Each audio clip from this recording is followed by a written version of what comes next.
Hello, everyone. It's Francis Widdowson here. Welcome to the live video. So this is live. Usually I do the premiere, but because of the rapid developments that are happening, I didn't have time to put a video together. And so I just thought I would read some things, not go share my screen. When I share my screen on YouTube, there's problems in terms of it having a delay. And so uh, anyway, yeah. So I can't look at the comments until I'm done the discussion of this situation that's unfolding as we speak. What is the situation? Miles McDougall, Minister of Advanced Education, is meeting with me tomorrow at 3 o'clock at his request. I don't know what the meeting is going to be about. I assume it's going to be about the University of Lethbridge and what they're planning on doing about it, or whether what they would like to hear my thoughts about what should be done about the University of Lethbridge. And what I'm going to say is I think the first thing that has to happen at a bare minimum is that the University of Lethbridge hold my talk that was illegitimately canceled on February 1st, 2023. It would be great if that could include a panel. Aaron Pete comes to mind as an important person to help us put things back together. But it would also be good to have Tony Hall also on the panel because of how he's a professor emeritus at the University of Lethbridge. The horrible treatment and defamation of Anthony Hall that has occurred. And interestingly, Anthony Hall believes some aspects of the residential schools were genocidal. So we could have a panel on whether or not the residential schools are genocidal, with myself putting forth a position, Tony Hall putting forth his position, maybe Aaron Pete, if he wants to, can put forward his position, or he can just be a person to help us navigate through these troubled waters. But I would also suggest Patrick Wilson, who has defamed me, and Tony Hall, or he's a chair of the Gender Equity and Diversity Committee. One member from the Gender Equity and Diversity Committee should be on the panel to justify their defamation of me and Tony Hall. And then Killen Hodes, who has been very vocal about myself being a hate monger, and she should have to justify herself as well. She wrote a piece in the Journal appropriately titled Feminist Asylum. And so she has a point of view. She said some things that I think are highly inappropriate for a professor to be saying about another professor without evidence. And this will give her a chance to put forth her position on whether or not the residential schools are genocidal. So that's bare minimum what needs to happen at the University of Lethbridge. And in order to do this, the University of Lethbridge has to do two things. One, it has to provide proper messaging to the members of the University of Lethbridge community. That includes a statement that the University of Lethbridge is an academic institution whereby discussion of contentious issues like whether or not the residential schools are genocidal, whether or not the remains of 215 children have been confirmed at the former Kamloops Indian Residential School, whether those are ideas that should be discussed.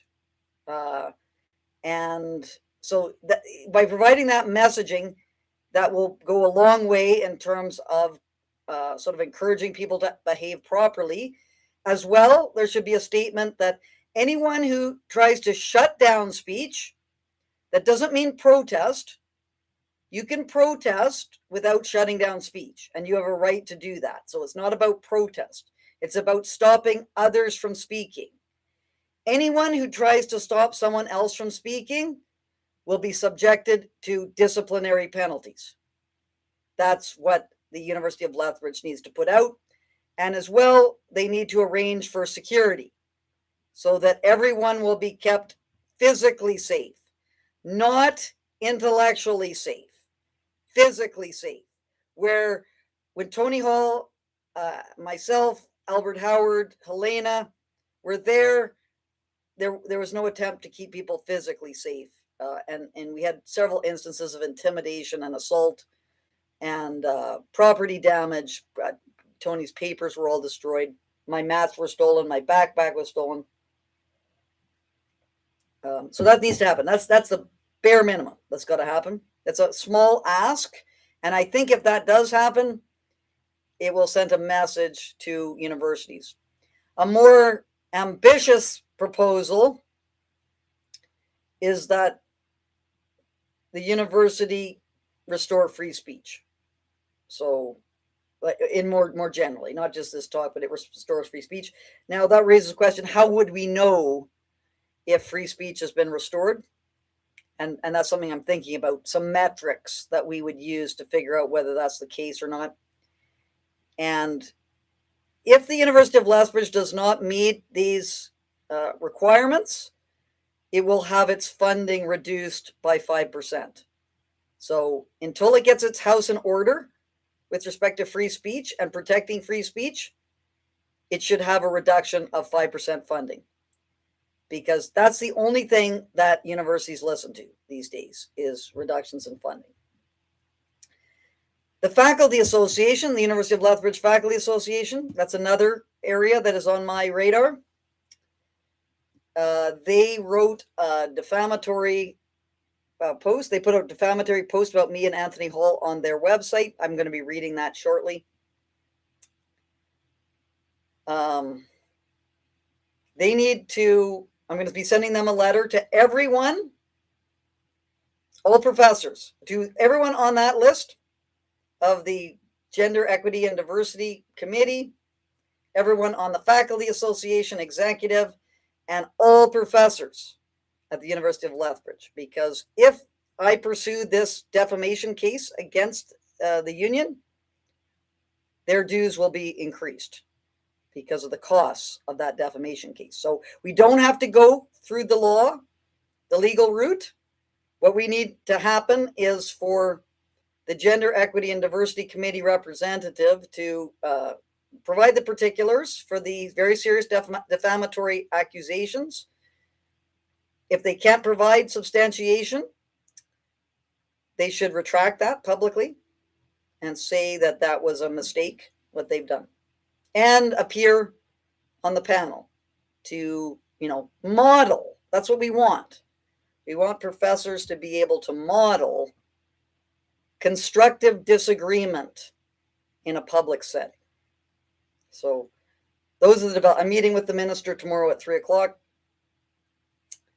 We'll see what he has to say, but those are the main one is the talk, getting the talk, and that's part of the remedy. So we went to court for 3 years to get this remedy, but this remedy can be easily achieved just by the Alberta government, directing it and saying, if you don't do it, you're going to have 5% of your funding that's going to be pulled. So what's it going to be? University of Lethbridge. And, we have to have the government intervene because the union is completely captured. The union sent out that notice of individual on campus, which said unbelievable things, that I posed a serious health and safety risk. This is what the union did. So the union is pressing for these censorious kinds of actions to happen. It cannot, it's supposed to be the entity that protects academic freedom and freedom of expression. That's the way the labor relations regime is set up, but it's not operating properly. So the government must intervene because the institution will not self-correct. Okay, so what I've got, and I put those in the description, I've got 2 articles that I would like to discuss with you. The first is one by Anthony Hall, and I've put a link in the chat, or not in the chat, I should maybe put a link in the chat so you can go and take a look at these if you choose to do so. I just don't want to share my screen because it causes technical difficulties. That's Tony Hall's post. And here's my post, which has additional documents. The reason why I provided my post is additional documents, which one of them is very important. Okay. So Tony Hall. So I was just talking to Tony. I'm gonna be actually interviewing Tony on Friday, because Tony was an eyewitness to what happened. And as well, you know, Tony was the person who invited me. He's a professor emeritus, to listen to his talk on February 3rd, and then to participate in this street epistemology session. So this piece is called Dr. Widdowson, a trespasser or a liberator? And he asked the question, what led up to the charge that Dr. Francis Widdowson is a trespasser on the lands of the troubled University of Lethbridge? So why was it? Because this is an important question, because people on social media are saying things like, I wasn't arrested because of my views. I was arrested because I had a trespass order and I was violating the trespass order. But that raises the question, why had the University of Lethbridge issued a trespass order? And the reason why they'd issued a trespass order was because I was trying to discuss whether the residential schools were genocidal or not in an academic exercise. And a number of deranged students showed up and tried to stop me from doing that. And then, because they were trying to harm us, they were actually directly trying to harm us, completely violating the free speech policy, damaging our property, engaged in all sorts of criminal acts. They gave me the trespass notice, supposedly, or it seemed to be after the fact, because I never got anything that day. So that means that trespass notice was illegitimate. I should never, ever have gotten a trespass notice because of the unbelievably abusive and criminal acts of all these people who never suffered one consequence from what they did. And in fact, their actions were celebrated by the University of Lethbridge, especially by the Vice Provost, Leroy Littlebear, who said the students did a fantastic job in neutralizing me. That was an administrator from the University of Lethbridge. So if people aren't shocked by that, they should be. So in this piece, Dr. Widdowson, a trespasser or a liberator, Tony Hall, I'll just read the first couple of paragraphs. On Saturday, April 25th, and so this is now going ahead to what happened on April 25th, when I was taken out of the cafeteria, when I was having a discussion with Edward about my street epistemology method, which has been developed by Peter Boghossian, in handcuffs, and given a $600 ticket because of the illegitimate notice that the University of Lethbridge issued supposedly on February 4th. So on April 25th, Francis Widdowson was arrested for trespassing on the campus of the University of Lethbridge in southern Alberta.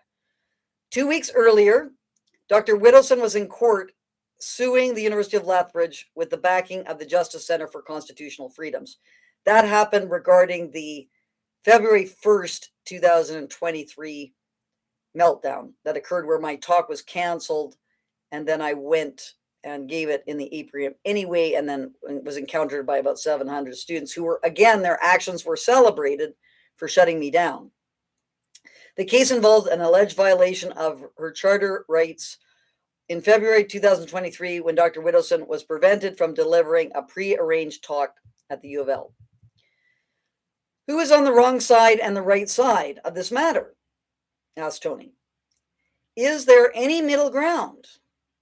When will the senior figures of higher education in Canadian academia afford Dr. Widdowson the proper platform she deserves to explain her contentious thesis without harassment?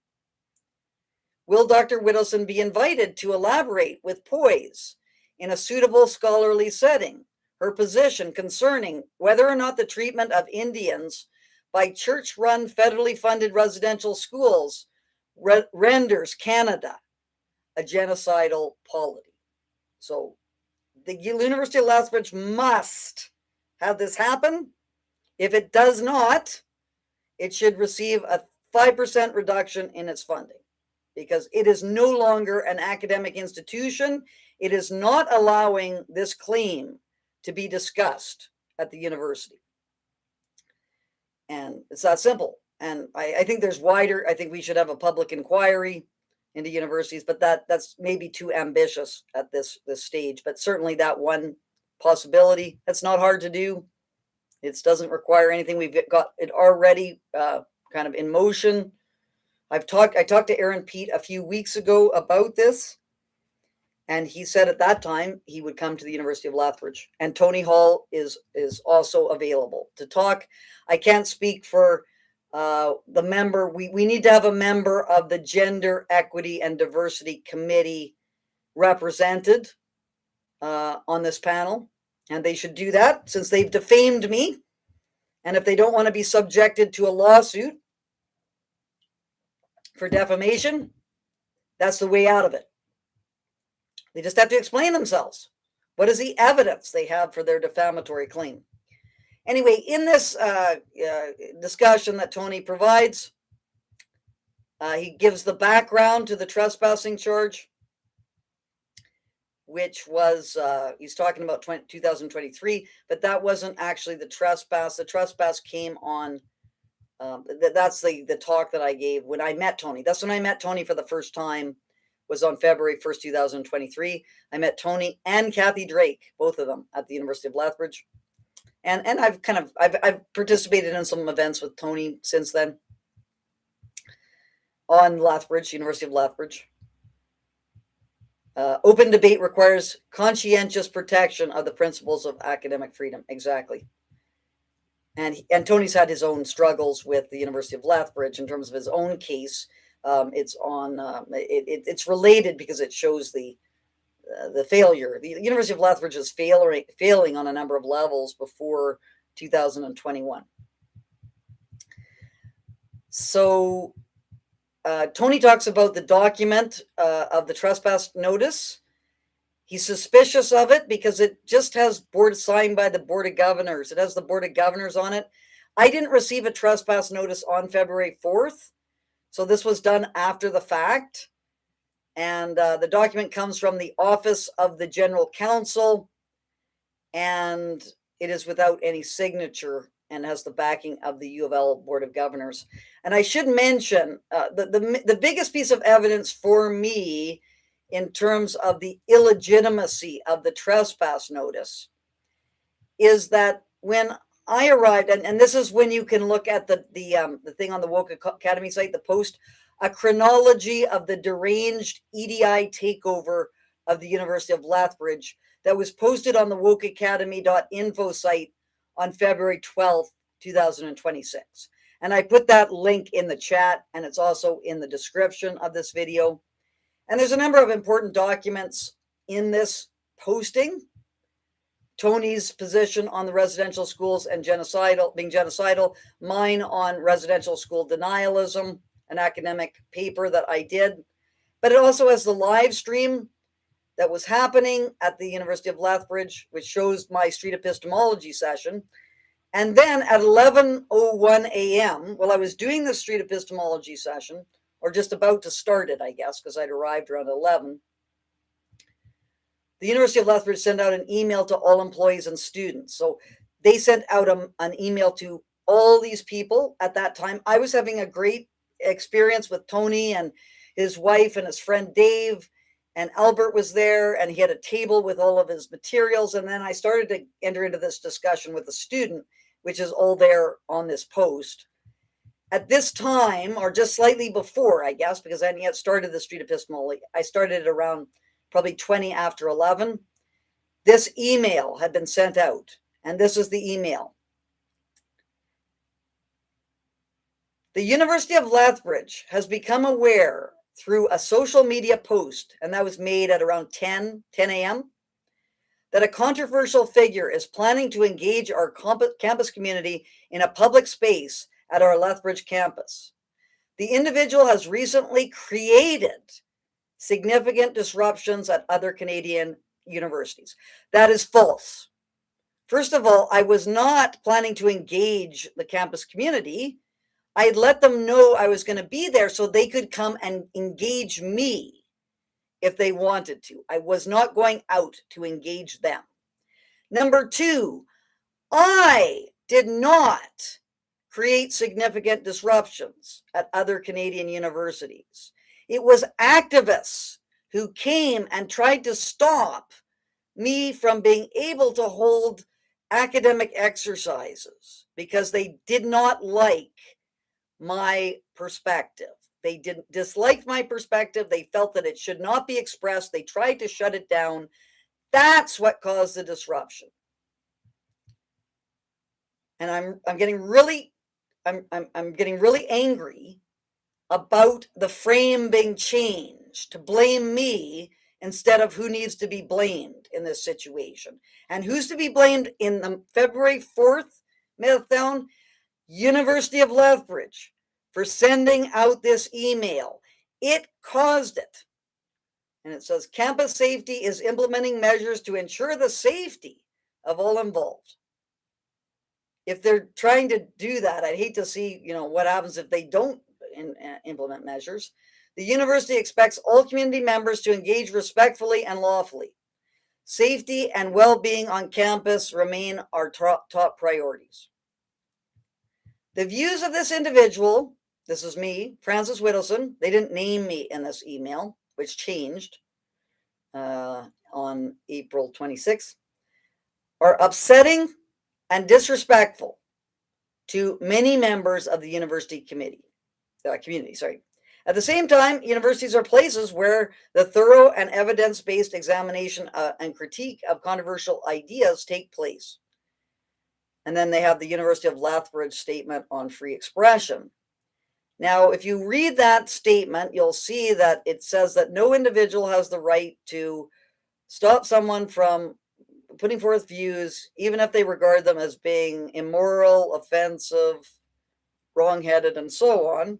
And also says the university must remain, it should not have a view itself. And we're seeing both of those things were violated in this context. Our community should be aware that this individual's recent visits to other Canadian universities have resulted in unpredictable and at times confrontational interactions.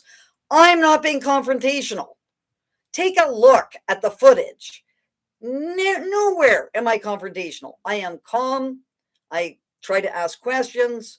I don't get upset, even when I have all sorts of abuse that is being hurled at me. During past interactions, this person has recorded and shared interactions on social media to advance her particular narratives. I have my own position that I'm putting forward, but what I'm doing is I'm trying to expose the complete, lack of academic standards that exist at these universities. And finally, we've got some movement after this crazy thing that happened on February 24th or April 24th, when I was arrested in the cafeteria. Significant attention or inappropriate or unlawful conduct by members of the community may be used to amplify the narratives this individual seeks to promote. That's a very curious sentence. Significant attention or inappropriate or unlawful conduct by members of our community may be used to amplify the narratives this individual seeks to promote.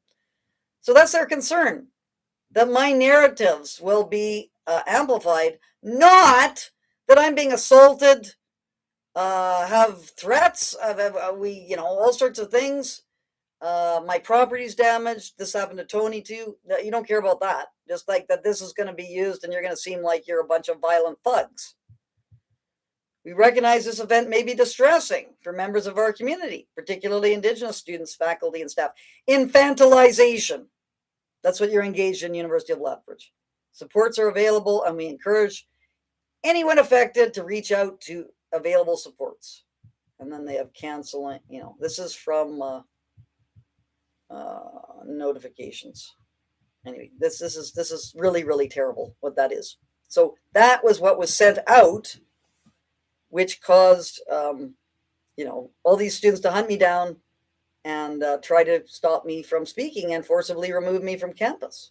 And it's only because we had 9 police officers there that we weren't harmed, seriously harmed. And then Tony, after the police pulled me out, and he'll be able to talk more about this in the interview,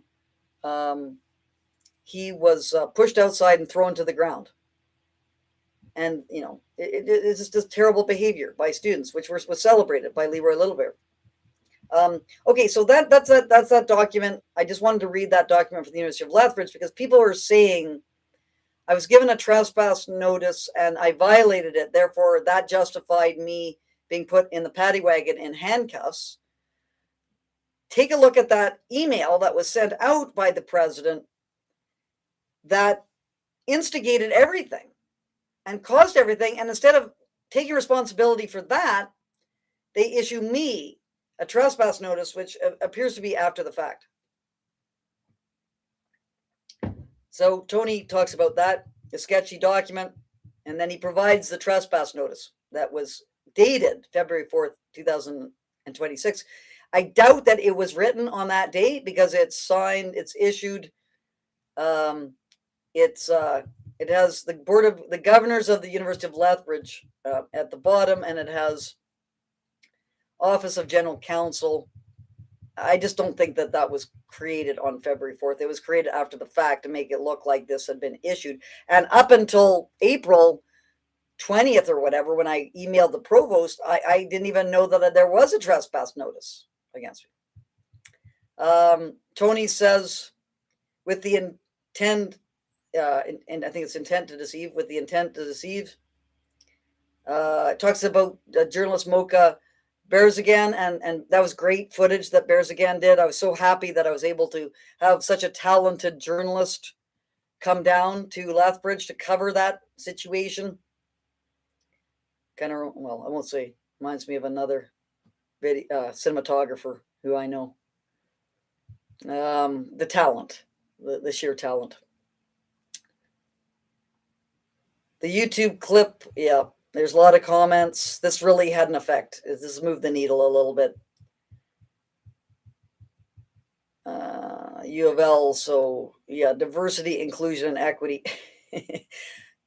People have to understand diversity, inclusion, and equity is an ideology that is about proportionate representation of what's groups that are presumed to be marginalized, and you can't say anything that upsets them because this will lead to a retention problem. As well, wokeism as part of equity, diversity, inclusion ideology, which is Marcusean, which is getting the revolution, bringing about the revolution through non-class identities. So Marcuse gave up on the working class and said that it was sex, race, sexual orientation, and so on, all the other subjective identities that were going to be able to bring about the revolution. So it's not a Marxist position. Marcuse actually basically undermined Marxism through that position, but it's like revolutionary, but using identity politics to do so. Anyway, this is all throughout the universities now. My colleague Sinclair McCrae calls it social justice theory. Anyway, that's what it is.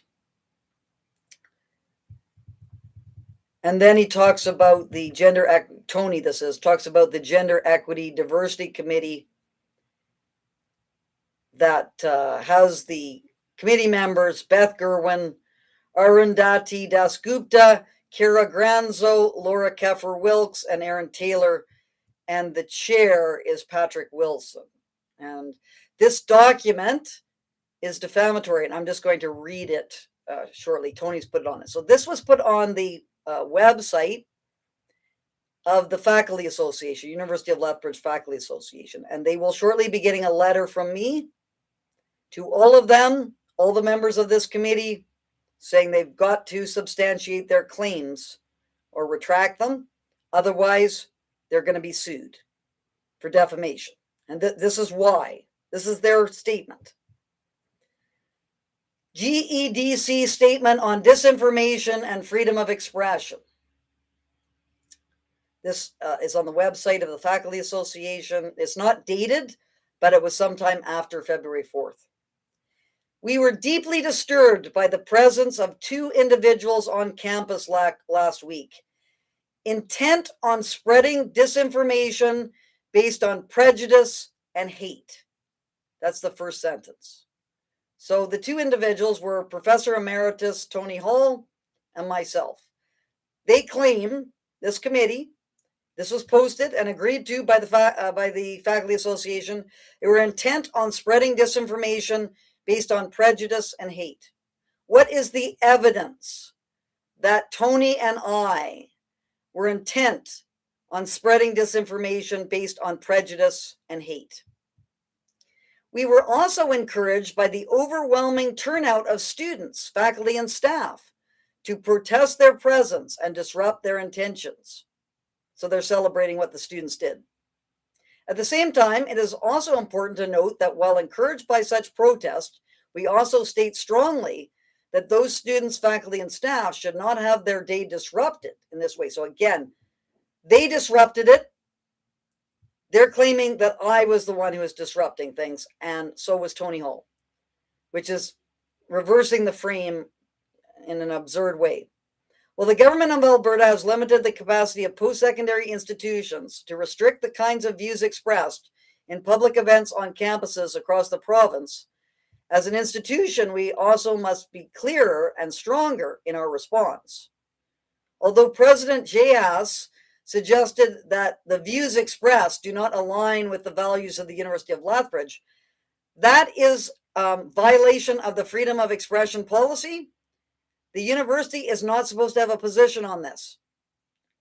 And then this is a question, so that they say they approve of him at least saying that, but this is more than a question of values. It is a question of the importance of an institution of higher learning to promote research that is based on rigorous evidence, not disinformation and lies.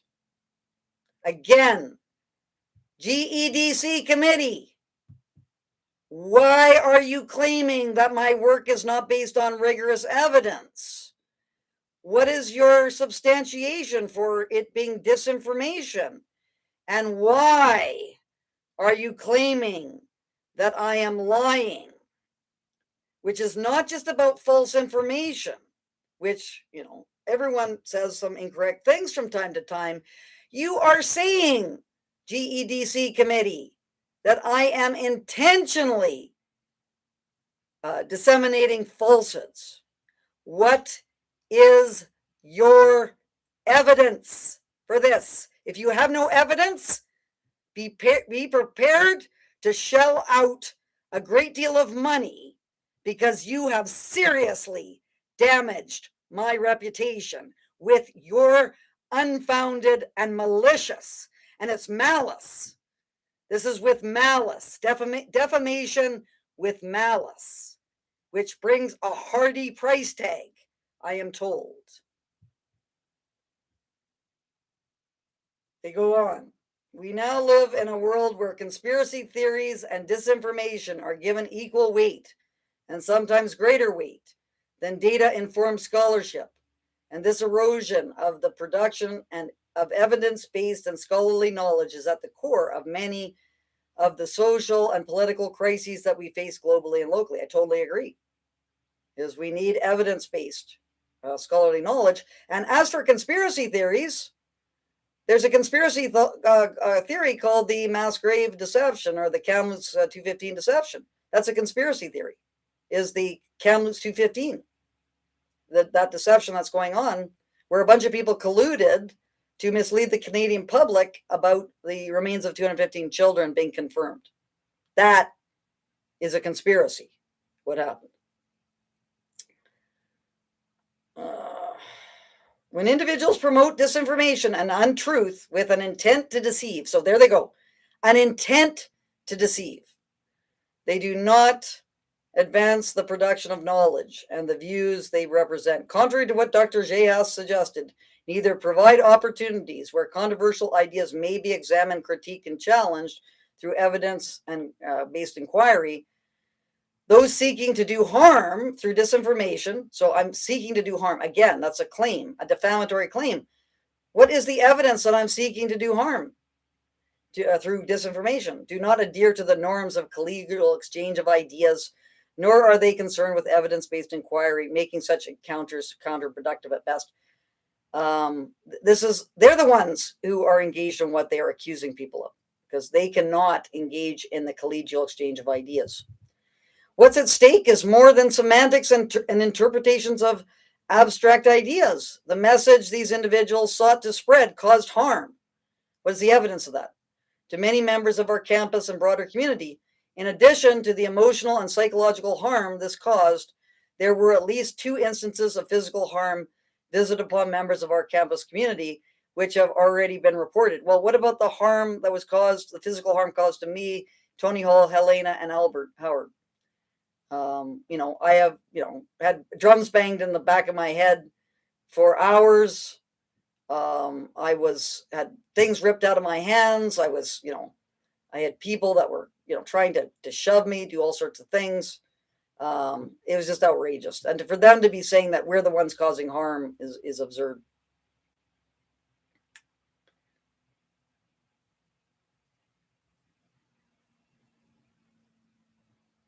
We also know that some of our Indigenous colleagues and students chose to leave campus to avoid the harm these individuals perpetrate. If these Indigenous colleagues cannot listen to another point of view, or even have us on campus talking about something which they don't even have to be involved in, that's absurd. That our friends, colleagues, and students were forced to leave their place of work. Forced to leave. They voluntarily left because they're totalitarians and they cannot accept views that are different from their own. So they were forced to leave their place of work and study out of concerns for their safety. This is absurd. The safety issues were being caused by this mob. Means that we collectively have failed them. We are all entitled to a safe workplace, free of harassment and discrimination. When people arrive on our campus with the intention of inflicting harm on others, they are the ones who should not be welcome to stay. Okay, what is the evidence of the intention of inflicting harm? What is that? You're going to have to provide that, GEDC committee or GED committee. If not, prepare to be sued. We impress upon our administration the need to go further to call out disinformation and lies for being just that. So this is like 3 times they've said this. So it's not just a mistake. They are intentionally, with malice, accusing me of lying. Disinformation and lies. And not substantiate them indirectly by framing them as worthwhile debates from community value systems. That's exactly what they are. The debate about whether the residential schools are genocidal, I don't know what the Canadian public comes down on, but it's going to be 60-40 or something like that. It's not going to be a fringe position to say the residential schools were not genocidal. And we call on our administration to draw a line between healthy debate and hate speech. The latter should never be tolerated on our campus or in our society, and it should not be shielded by freedom of expression. That is that letter, email, whatever, notice that was put on the University of Lethbridge Faculty Association website. Okay, people, it's 4:41. That's what I have on my clock. Feel free to read those 2, those 3 posts on those 2 posts on the description. Anyway, I need a martini. I gotta go make it. This is gonna take me a couple of minutes. I'll be back shortly.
Okay, I'm back.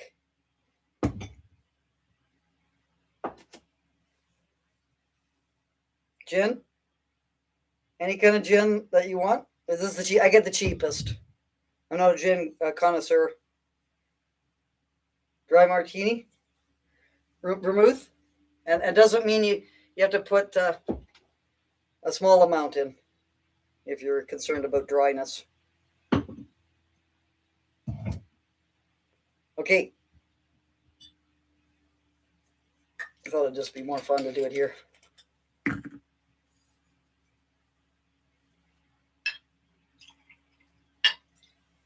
It's a shot. You can have more if you like, depending on how big you want it. But I'm not. Put it in there.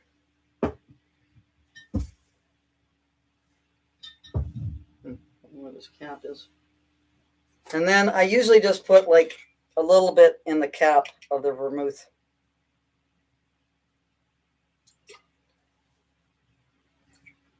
Depends on how dry you want it.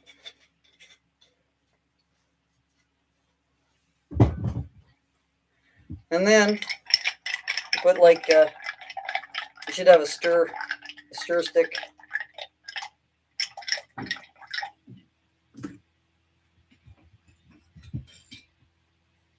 Just want to make it cool. And I got my frosted glass, which is a little bit unfrosted now. You want to take that out of the you want to keep it cold, really, really cold. And sometimes people have a shaker. If you have a shaker and you shake your martini, it's going to be more, it's going to be watered down, if you like it that way. So James Bond, shaken, not stirred. He wanted it watered down, which seems to me to be a bit, maybe he needed to have not that much alcohol in it so that he could go and be do all these fancy moves. Whereas I'm just sitting here talking, so I don't have to be that coordinated. And then you get one of these things. You put it over top of your glass that you're going to pour it in.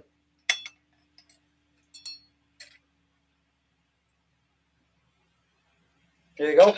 And then I usually put the ice cubes. I know purists might be a bit upset about that, but that'll water it down. I'm going to put all of them in because I'm watering it down so that I don't drink it too quickly.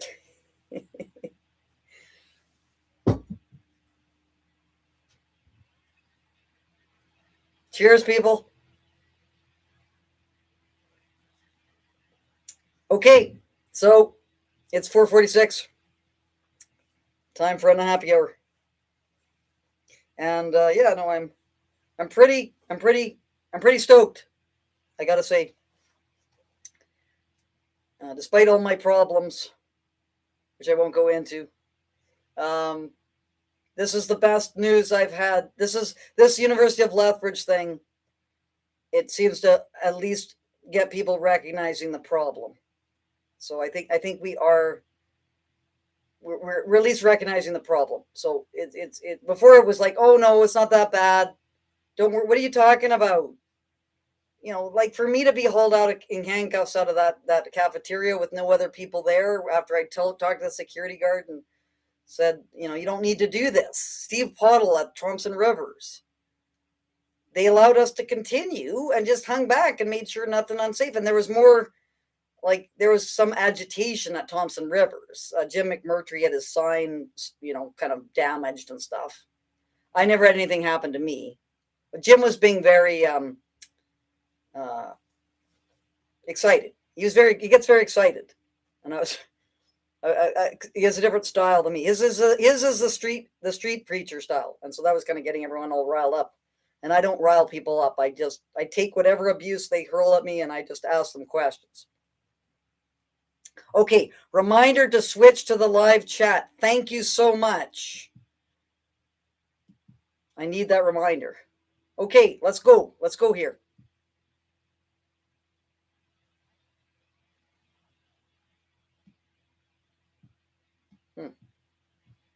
I seem to be missing some of them. I got Hillary. Great, this international issue. Truth. We have not heard of any university-based evidence that would require anyone to be banned by trespass. No, the question is whether that initial trespass notice was legitimate. And I don't think it was.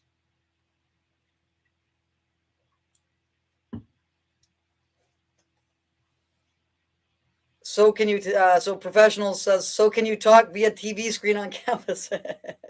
Yeah, well, that's a good question. So you can have similar, only, I guess I'll have to smudge. I'll have to have a smudge. I'm not sure if people saw that, but this is what the University of Lethbridge was using. And shout out to Joel Dryden, the CBC journalist. He's excellent.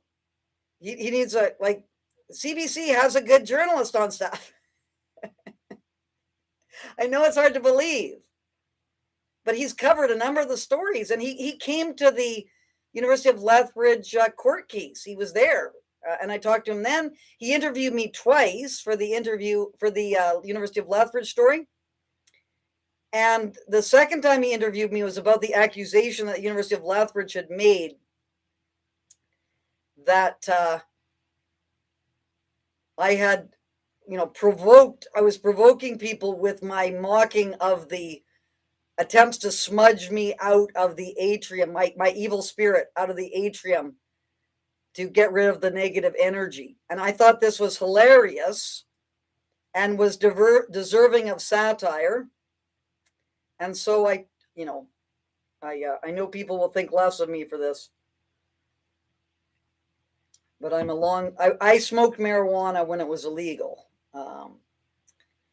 And, it was a cloak and dagger. Those are the cloak and dagger days. And I still smoke marijuana from time to time. Not that much because, it just, it's good. It's good to do. But I usually am too riled up. I'm too riled up about something or other to be able to enjoy it. But I'm still happy to do it from time to time. Anyway, I blew marijuana smoke all over my street epistemology mats to, cleanse them so that they could, be able to come back and do more work. Anyway, they were using this to claim that I was provoking people, and I was, this is part of my dangerous character. And I'd say I wasn't mocking the elders about the smudge. I was mocking the administrators, what the administrators were doing. This is the embarrassing part. If people want to smudge, it's like praying. I have the same attitude towards smudging that I do for praying. And I know that upsets some people who think prayer is a legitimate activity. You can do it. Like if you can say to me, I pray for you or whatever, why can't I tell you that I think prayer is not efficacious? I don't think it does anything. You can disagree with me. You can say you don't know what you're talking about. Whatever.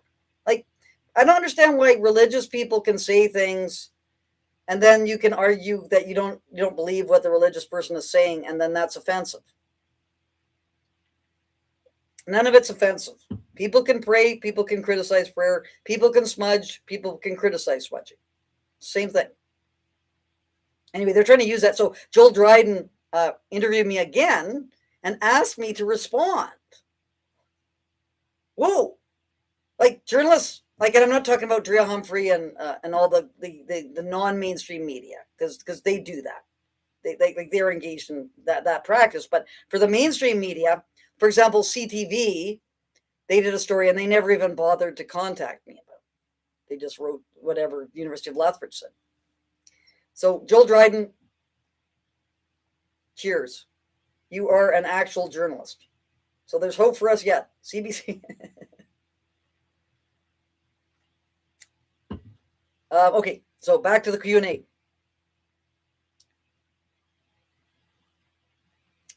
Professional says, have others bring MSTS and set up a laptop. Mats. Oh, sorry, Mats. Yeah. But I'm going in, people. Otherwise, the University of Lethbridge is going to lose 5% of its funding. So I got to be allowed on campus. So many people appreciate your continuous speaking out on free speech in universities. Oh, good. I'm glad. It's finally having an effect. it was a bit, it's been 5 years that I've been slugging it out here. It's not been that easy, I would say. But hey, George Orwell got shot in Spain. Let's just remember that. Let's keep some perspective. There was people burned at the stake. I'm not sure when the last person was burned at the stake for saying something that was deemed to be heresy. But it wasn't. It was a number of 100 years ago. People jailed for things. Well, that's coming. Won't be long. I'm going to be going to jail. I know it. I don't care. Like, I'll just catch up on my reading.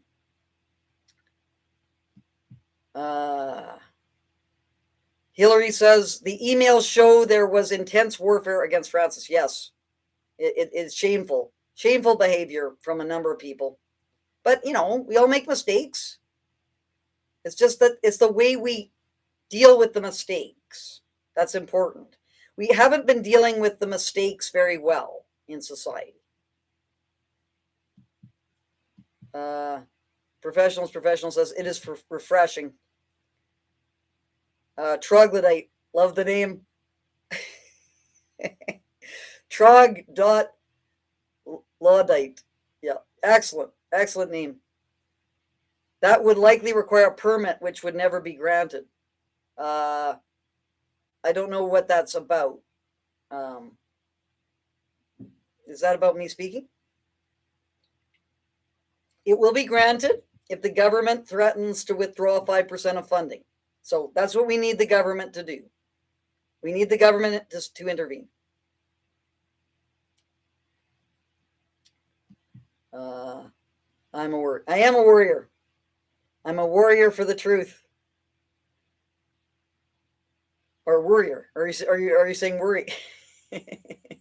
I'm a worrying warrior. Janice Howard asks why. Professionals, the laptop needs a permit. What about the other laptops on campus? Okay, so you think you're going to need a permit? I'm going in, people.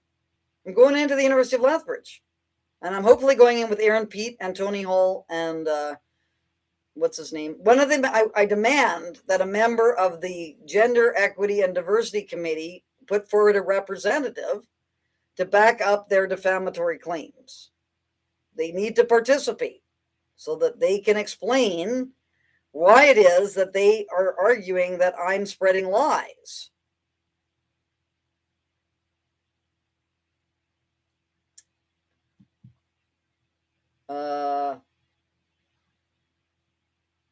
Rice says the behaviors of those activists are disgusting. Truth matters not to them. That's tragic. It's true. Like they don't care about well, in fact, they've redefined truth to be anything that they believe to be true.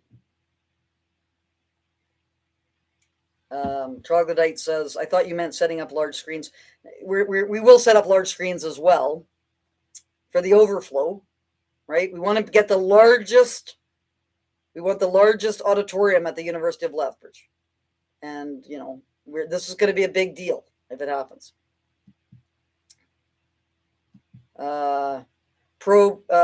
Jana says they'd be using campus Wi-Fi unless they have their own data, which I doubt that many have.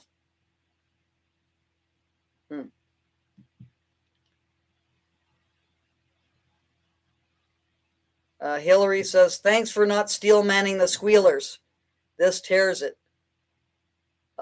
Hillary, what is, I don't know what the squealers, I don't know what that's referring to. Shaky Pete, they are losing their cool. The more that you are calm and acting like the adult in the room, they actually cause this scenario. Exactly. What happened on April 25th? That was it was overreach by them. So that's what I was intentionally doing. Is I was trying to go with the least contentious kind of course of action, and then they still couldn't take that. Like that was like, okay, what are you going to do about this? And then that's what they did. The only error was I should have talked to the police about them exercising discretion. The police can exercise discretion in carrying out these orders, and I should have talked to them about how they were being used by the University of Lethbridge. This, I believe it's mischief. I believe it constitutes mischief to use the police for manipulate the police for improper purposes. So that was mischief that the University of Lethbridge was engaged in, and I should have made that case to the police. The professionals. So does that require a permit to use Wi-Fi? No, you can just. I can use Wi-Fi. I think any member of the public can. Troglodyte says, "Hurteth not the fees of the emotionally stunted." The feelings of the emotionally stunted. Janice says they can shut Wi-Fi down. Yes, they can. Yeah, Ethernet cable. Yeah, I don't know how that's all gonna. I've got data. I got a lot of data on my phone. Wonder if they'd freak out if the Rebel News screen van made this rounds on campus while it's on Alberta. Yeah, that would be a good thing to do. Free speech. We'll see. We'll see what's going to happen. Why play such a childish game with them? They are wrong. Says Janice. Professionals. Hotspot off a phone. Yep. Yeah. So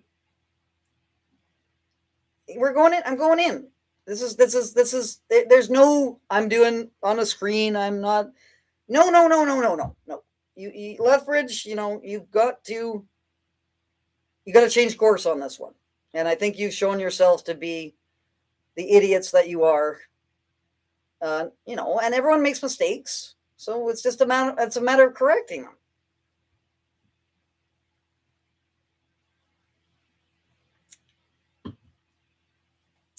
Shaky Pete, Mocha was awesome. Yes, Mocha. He's incredible. I can't speak highly enough of him. He's a talent. He's a serious talent. I'm so glad. Greg Wycliffe introduced me to Mocha, and he encouraged me to contact him about the Lethbridge. And Mocha, the funny thing is, Mocha wasn't able to make it on Friday. So the fact that the University of Lethbridge, did all these tactics and everything, and I had to go in on Saturday, meant that Mocha was able to come, and Mocha wouldn't have been able to come on Friday. Be vigilant. Francis, you have the moral and legal right to present the truth. You have never tried to hurt anyone. The university's values are not mine. They continue to practice tyranny. Yeah, like they say that I'm opposing their values, or I'm in opposition to their values. What values are they talking about? This isn't really specified, but in the court case, when Glenn Blackett was making his arguments, there was some reference to the relationship with Aboriginal people on campus. There was also a reference to something to do with established truth. So there's truth that has been established, and I'm opposing that, and I'm impeding their relationship with Aboriginal people. But of course, the University of Lethbridge, and this is things I've documented in other posts, has a program called the MasterCard program, MasterCard 11 program. And this has brought in activists from the communities, the most significant. I don't think it's called the Navigators, to help the students be able to orient themselves to university. But of course, what this does is it turns the university into an activist element to make the activist students feel comfortable. And Leroy Wolfcaller, there's a choice email from him, which I have cut and pasted in one of the posts, where he goes on about all the things the University of Lethbridge is doing to indigenize, and then how come if we're doing all these things to indigenize, they'll let someone like Francis Widdowson, this hate monger, on campus.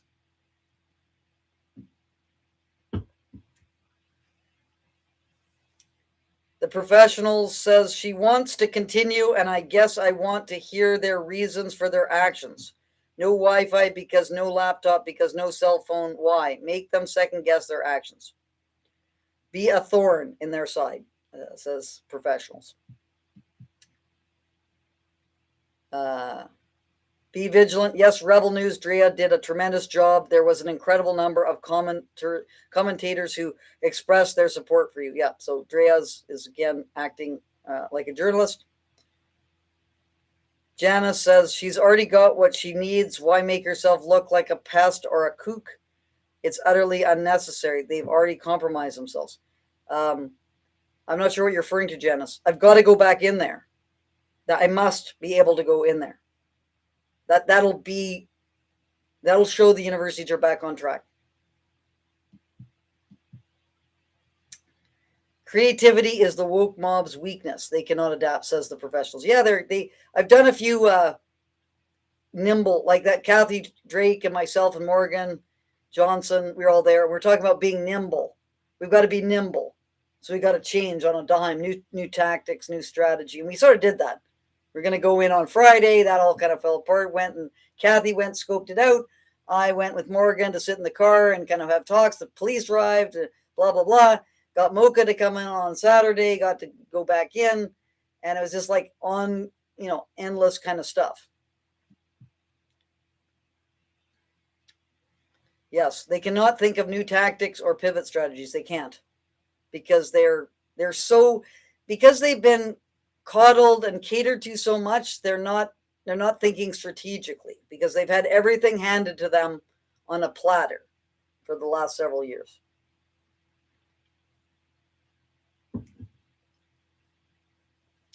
So make them try to catch them failing, so show that they are false. Yeah, I'm doing that. So, but I got the government now listening a little bit. Hillary says, right, they are scrambling. They've abandoned ship for the summer. Francis keeps working like boxer. Yeah, work harder. Got to work harder. I know I'm going to the glue factory, but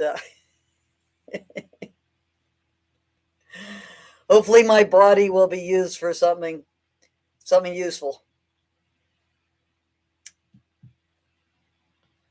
The glue from Boxer was used to glue together the fabric of society again.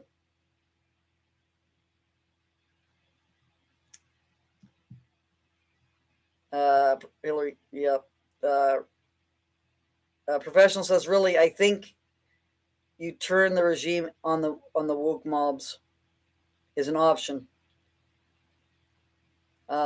Be vigilant. Those uni asses can't define scholar. And the scholar isn't even really, that's not on their radar. Well, they probably say it occasionally to justify their activism.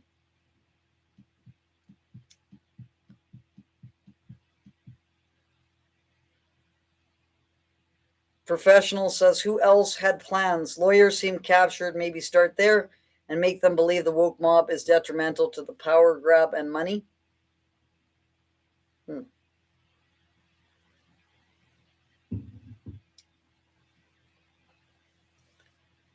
Be vigilant. Where is there proof of any of their outrageous claims about your message? This is the GEDC committee message that was posted on the left. They have no evidence. They just make these defamatory claims without any evidence. And that's the good thing about taking them to court, is they're forced to state what they're talking about. So that's what they've got to do if you take them to court. But I'm hoping not to go to court. I don't want to go to court, because I find the legal side is not good. It chills things. If people are scared of being sued for defamation, I think they should be forced to substantiate their claims.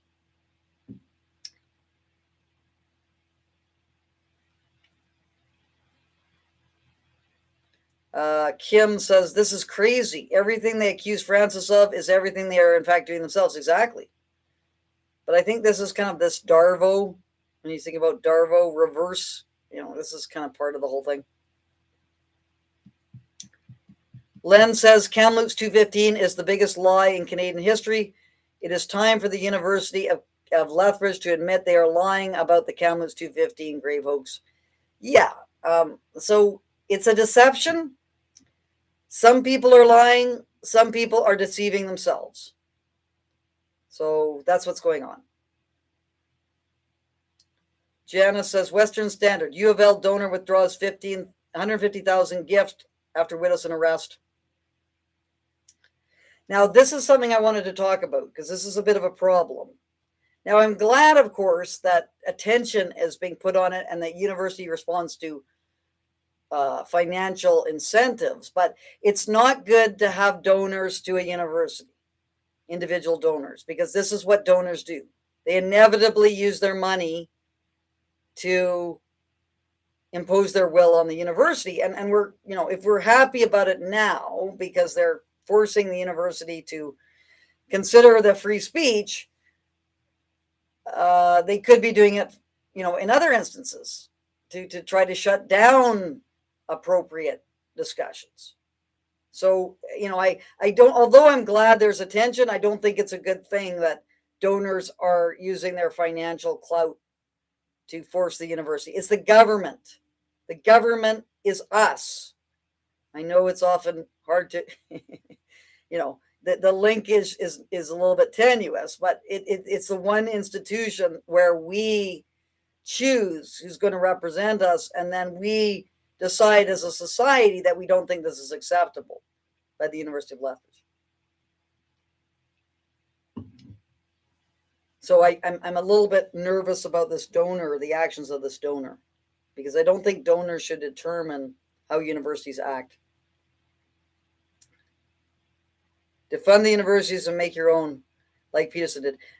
It just doesn't, although it's good to have, with the Peterson Academy, it's just way, way, way too much effort to do that. And we've got a system in place. All we need to do is, the universities 15, 20 years ago were operating relatively well. They weren't perfect, but it won't take that much to dial it back to 15 years ago.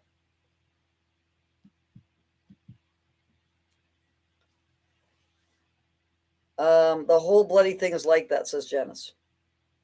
Yep. Yeah, I know. That's them accusing me of the things that they're doing themselves.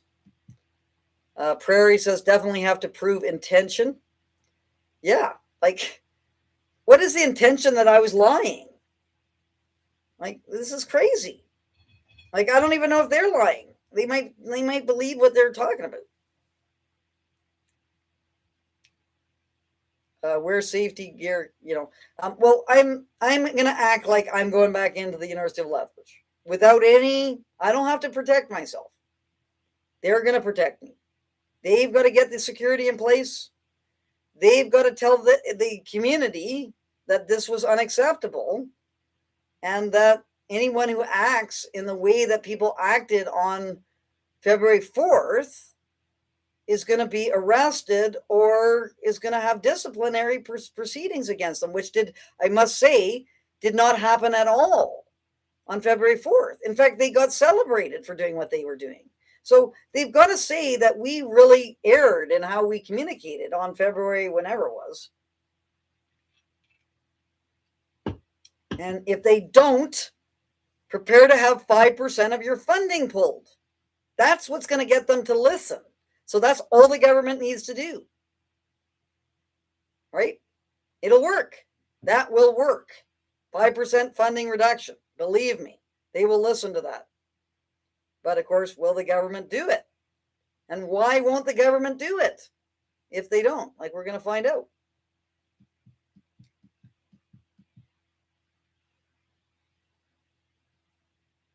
The professional says there is no recourse, so no need to justify their attacks.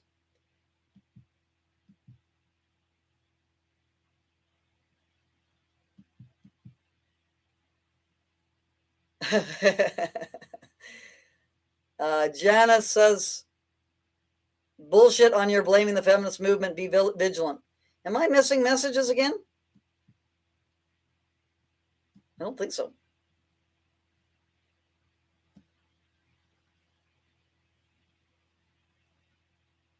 Sorry, I just now.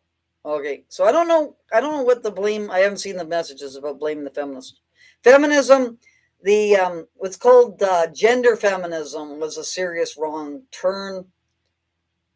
But the liberal feminism was just women should have the same opportunities as men. Now, that means if you're qualified, right? A lot of women are not qualified for what the positions that they're being put in because of the diversity, equity, and inclusion, or the equity, diversity, inclusion ideology, which says 50% of all high status jobs should be women. No, only if the woman is qualified.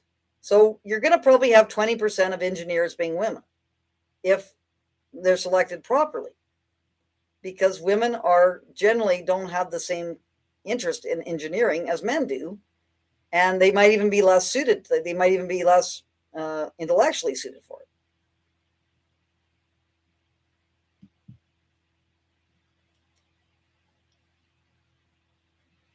Be vigilant. Get a life, Francis. Get some Bombay. No, no, no, no, no. You just, this'll do.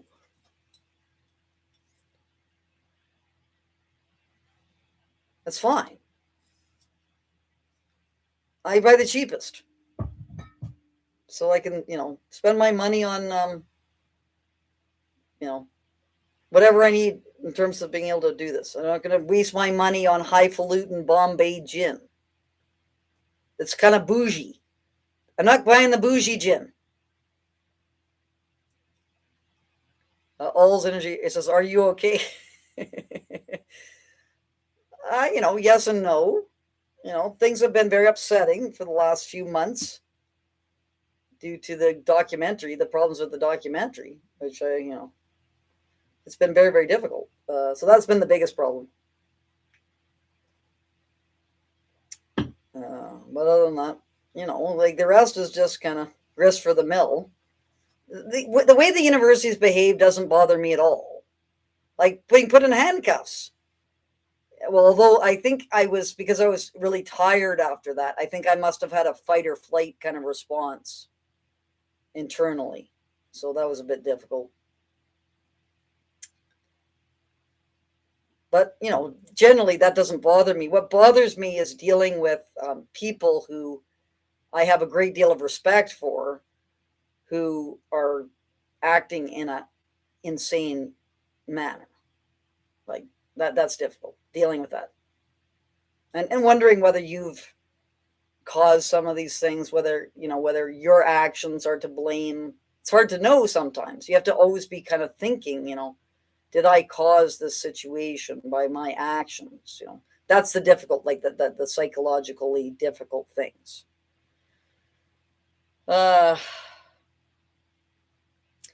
Professionals. I hope you exercise, Francis. I've got an exercise bike in the basement, and so I get on that every day. So I try to do that, and I try to eat. Although having a healthy diet these days is not an easy thing to figure out because of the control of the agricultural interests control the nutrition research. So that was we were focused on fat in the 1990s when we should have been focused on sugar.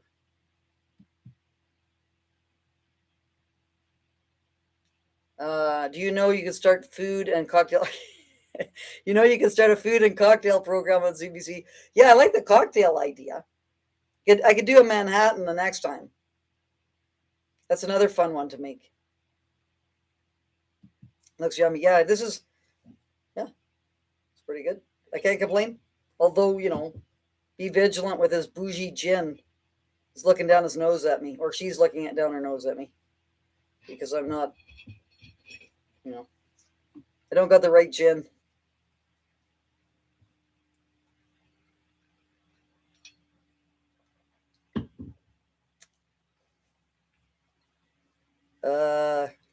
You need an episode once in a while of Francis Mixology. Yeah, maybe. You can just turn your shaker around, and then you don't need a strainer. Good point, Janice. I've never had. Well, no, maybe I do in a bar when I ask for a martini. I don't know if they're using a shaker or not. I guess they probably are. Without the defamation, Francis is an instant media darling and best-selling author. Yeah, maybe. Who knows? I don't know what's going. I try not to focus too much on the, people's reaction. People got to be concerned a little bit about, worrying too much about other people, how other people perceive one. You have to kind of figure out yourself what's the best way to do things. And as I said, it's difficult if you've got people who you really care about, who are, you know, let's say saying very negative things about you. You have to figure out whether they're correct or not. Wonder what will happen at elementary schools on Orange Shirt Day this year. Yeah. I don't know. We need a reckoning. We need all the people who have put false claims on their websites and everything to do retractions. Tim Raleigh, president of Mount Royal University, I'm talking about you. You still have that false claim on the Mount Royal University's website about the remains of children. That's got to be corrected. All the other ones too. There's tons of them.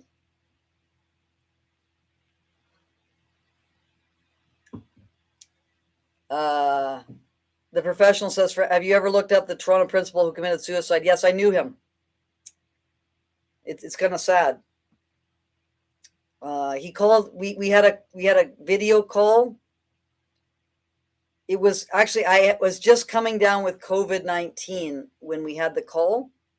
I remember it vividly because right after the call, I realized I was feeling really ill and I actually had COVID, but I was doing a Zoom call with him. And we were talking through his possibilities. And the one problem for him was that he'd kind of been a celebrated person for many years. So, you're still hanging on to that, those accolades, and he didn't really want to, rock the boat very much. Whereas, people like myself, for the last, since I started doing all this in the 90s, I've always been a bit of a dissident. So I've never really been like part of the, celebrated group of celebrated people. So when people like turn on me and insult me and so on, it doesn't bother me as much as people who have been celebrated. But it was very, very sad when I heard about Richard. Yeah, it was shocking. And I remember James Pugh, because I was having psychological problems as well, because of when you go through those kinds of things, when you're fired, he wasn't fired, but he had, I had a long battle of, arbitration, very, very grueling arbitration, all sorts of things.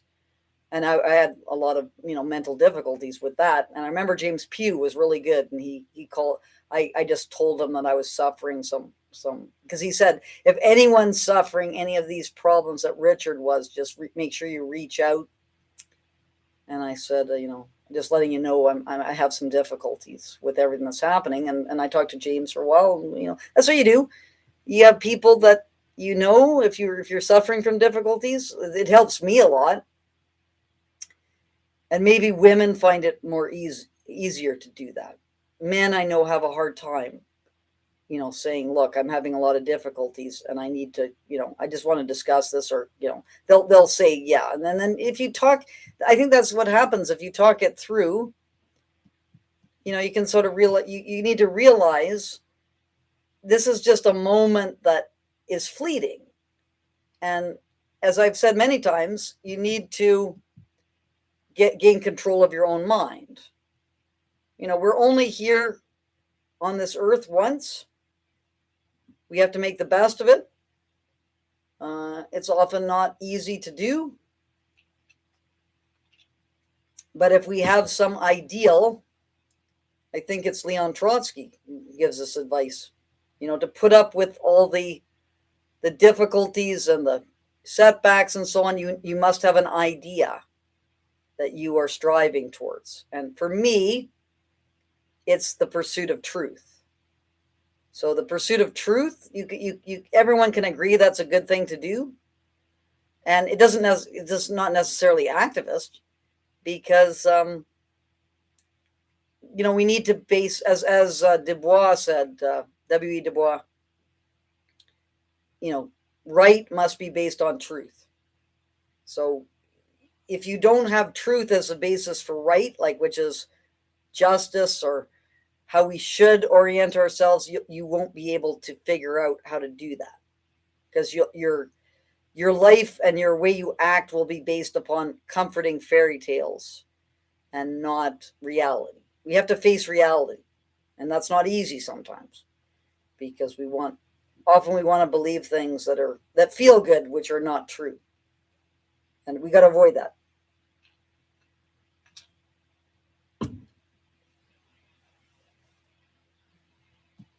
Richard Bilsko, yeah. Yeah, no. Well, Richard was, I don't know why he did that. I still don't. It was probably a complicated story. Like, it just couldn't just be that. But he seemed to have a really great life. Like, he had a place in Mexico. I don't know. But still, like, who knows? That would be a good thing to find out because we want to understand why people do those things. Like, suicide is a terrible thing. Except for, medical assistance and dying when it's done properly, which is, you're in terrible suffering and you're going to die anyway. You have no hope for recovery. And like, why do we want to make people go, like, I was just, Elizabeth Weiss is a friend of mine. Her husband just died. Terrible death. Unbelievably terrible death. And he had to suffer for a number of weeks because it was not legal. Medical assistance in dying was not legal where he was. And is that, do we want to put people through that? I don't know. It's a difficult one. I know it's abused. It's a big problem. But that's like getting rid of the abuses is the issue, I think, rather than just stopping it altogether. Because even if you take drugs to numb the pain, you still have side effects like being terrified of the hallucinations and everything that you can get from the drugs.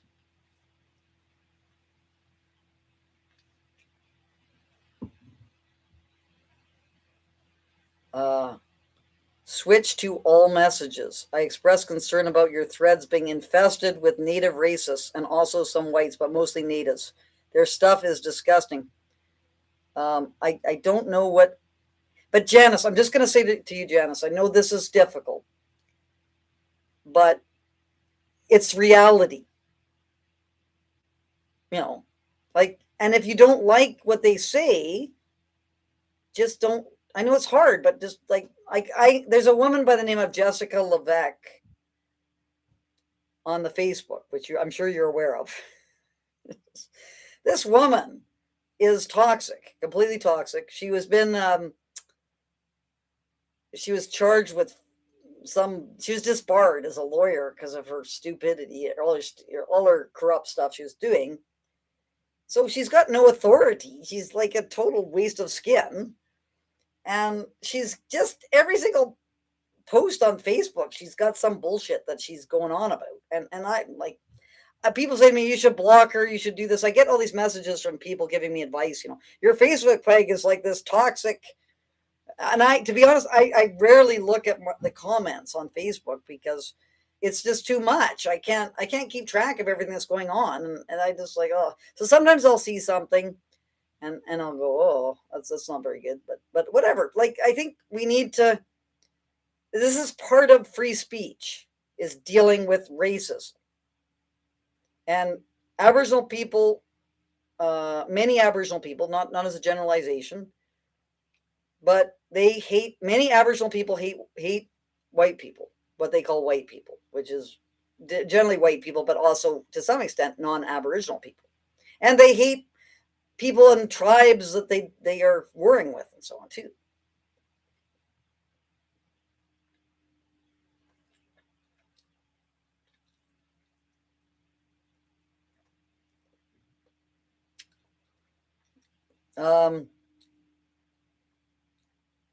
Professor, so when will regime turn on channels like this? Well, it's coming. Hopefully not in the near future, but who knows? Like, everything is really not operating properly. Janice, I'm getting so I don't want to participate, and I think it's the aim, like Levesque, they're trying to own the page. I wish you would consider blocking those doing the native porn shit. Yeah, I have blocked a few people. But I don't know who to block and who not to block. Jessica, she's a bad actor, it's true. So maybe I should block Jessica. Yeah, she's a bad actor. I blocked Rick Mehta, and I blocked Terry Breezebois. Terry Breezebois is another. Rick Mehta, for people who don't know him, is this crazy professor from Acadia who serious bad actor. And again, he was doing that too. And Terry Breezebois is sending me all these emails and harassing me. He was just harassing me. It was ridiculous. He's another kind of wingnut kind of type. But yeah, I'll consider Jessica because she really is a terrible actor. But I don't like blocking because it's like it's part of this. It's part of the landscape. That's we it's part of facing what we're dealing with. But I sort of do see what you're talking about.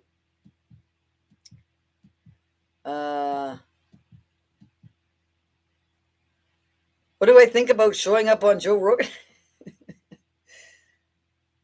I would love it. Obviously, I want to be on Joe Rogan. I love Joe Rogan. But like, no one's called me. No one. Like, I don't know Joe Rogan. If anyone knows Joe Rogan, if you could put in a good word for me, that would be good. But I don't know any of these people. I'm happy to be on any any podcast or any interview. I'm not selective. Like sometimes I'm getting interviews now. I'm exhausted because I'm dealing with all these things that are happening.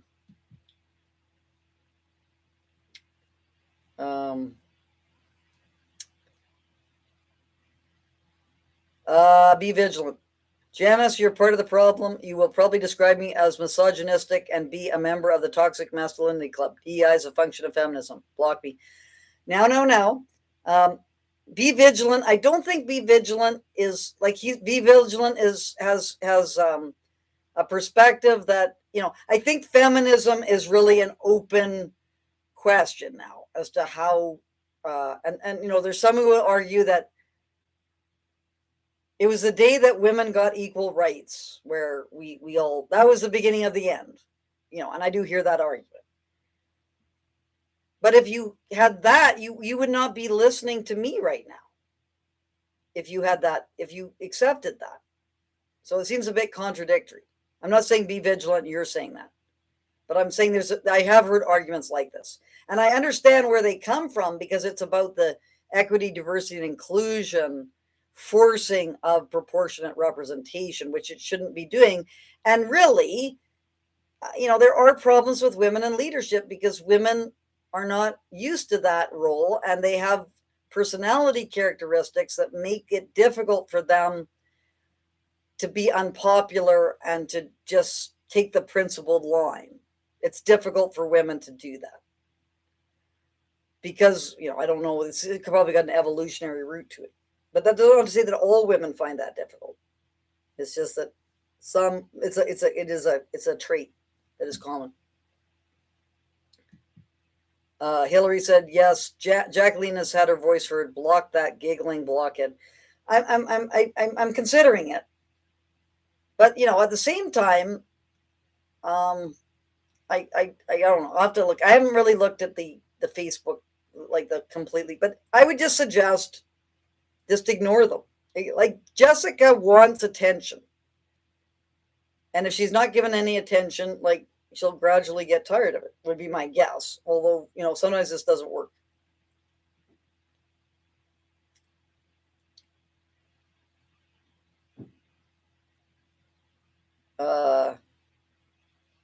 What the over and over claims of rape, etc., constantly trying to humiliate whites. Yeah, but like, so what? Like the only way that we're gonna be that. Well, first of all, humiliate whites. I can't be humiliated as a white because I don't identify as a white. And someone saying that they want me raped or whatever, it doesn't, like, it's just stupidity. Like it's kind of, I know it's, just but I don't participate in but everything that Jessica says, I just skip over. I don't even bother with her. Like, she's just like, I find out who are, kind of crazy people, and I just like, well, I'm not interacting with them. Francis could blaze one with Joe Rogan, says, I'd love to be on Joe. I love Joe Rogan. I think it's great. Yeah, and I think can't you smoke pot on his show and stuff? Don't they do that? I'm always thinking about that. As Kathy Drake says, Frat Francis. I'm always reverting to Frat Francis in these episodes.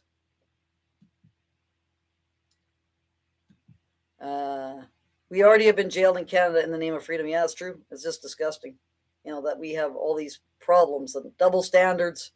60s and 70s, feminism made a lot of difference for women then, which continues to have a benefit for women today. Yeah, I that would be my view. But a lot of people say, well, one of the problems is that women kind of were encouraged not to have children and to pursue their career. And that I was a victim of that. I think Lionel Shriver was talking about this recently. So now I when I decide to have children, I shouldn't get too personal here, but it's too late. And now I'm a kind of I have some personality problems because I'm always trying to mother. I have no children, so I want to mother dysfunctional, embittered men.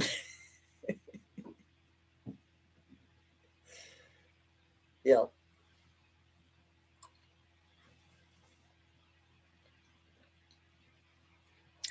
A few weeks after Francis came to Kamloops, people came up from around Vernon and smudged TRU to get rid of the bad vibes. Yeah. No, that's what they do. So I take my marijuana smoke and I go smudge my. I have to go back to TRU to smudge the grounds with my marijuana smoke. To re-smudge, to do a reinsertion of my energy into the TRU campus. I'll be doing that in the near future. See, when people do this crazy stuff, it just makes me want to kind of mock them and go back and do other things, do ceremonies, do a pot smudging ceremony on my street epistemology maps.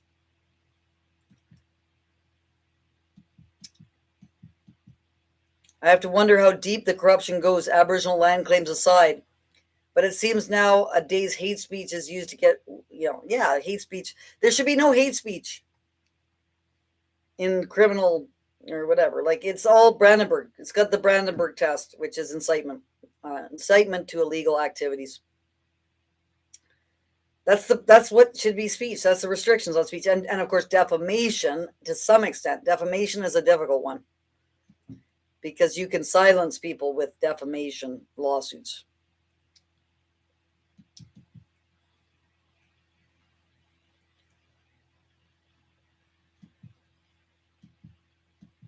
Mischief says, ask Janice. Interesting. Yeah. Like that getting the police in, that's mischief.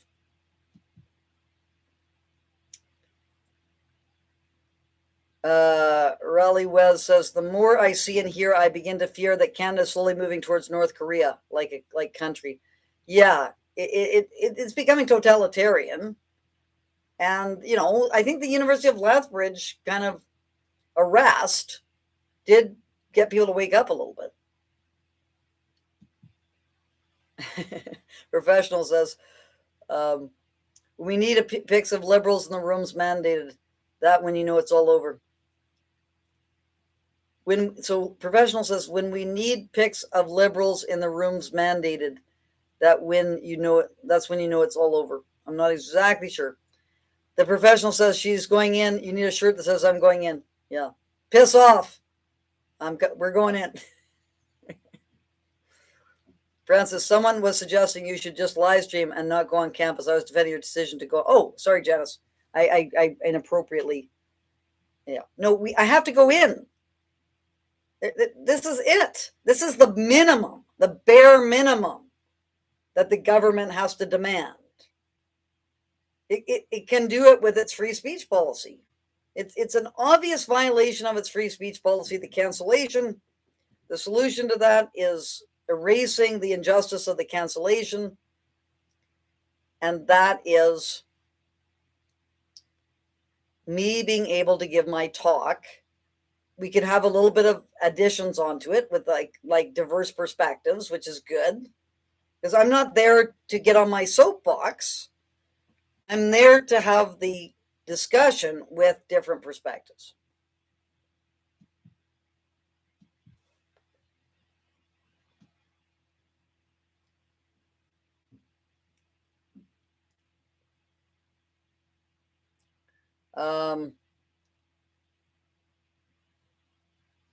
Yeah, professor says it's okay. She wants to go in. Her mind is made. My mind is made up. You know, I've got that's got to happen, and the government's got to. This is what the government's got to do. It's not that hard. If the government can't do that, then it's hopeless. Macro Biz says proof-based society is a thing of the past as long as the liberals run the country. It's much deeper than the liberals running the country. You know, Pierre Poilievre has just done terrible things. He voted in favor of the genocide motion. He won't do anything. We're trying to currently get a petition put forward in the House of Commons, and of course it's not exactly. The conservatives aren't really going forward with open arms, and the petition is about demanding excavations at Kamloops. They won't do. They're not doing it. They're having to be pushed on it, and they probably won't do it. Let them know you'll go to court and win big. Go there, Francis. Be bold as Trump. Yeah, it's. I'm going to go there. That's the information. I'm giving them an information. You need to substantiate your claims, your defamatory claims, or retract them and make a public apology. And if you do neither, you're going to get sued.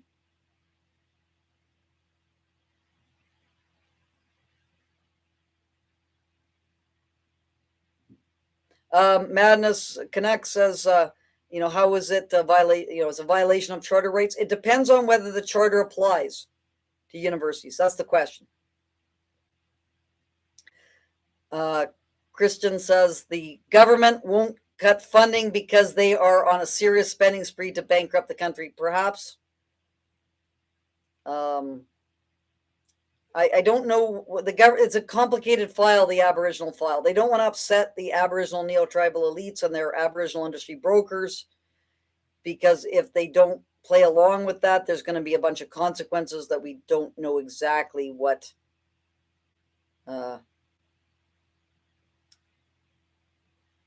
So get donors. Like that's one thing. The donors. It's good that they're making the University of Lethbridge pay attention. But the problem is that donors can, use their money for negative aims too, and that's the problem. Be vigilant. You made me laugh about cheap booze. Yeah, like I don't go for the bougie booze. I'm not for the bougie booze. This is fine. There's nothing wrong with this.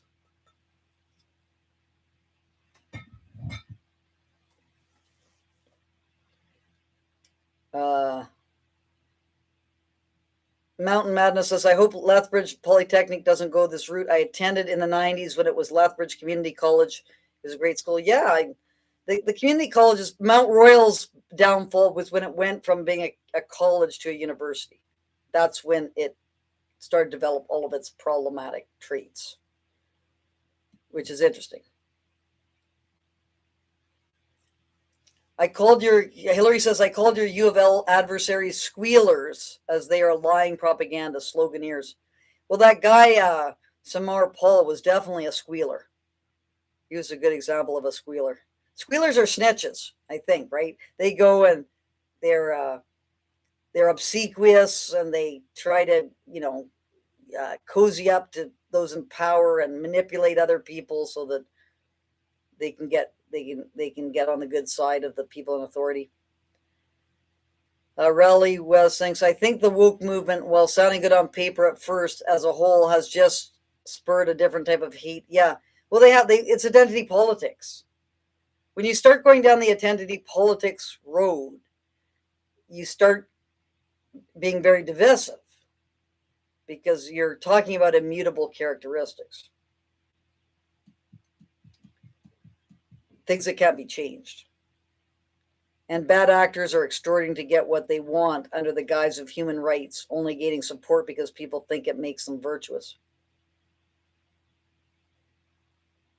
Yeah, it's all about using compassion to manipulate people.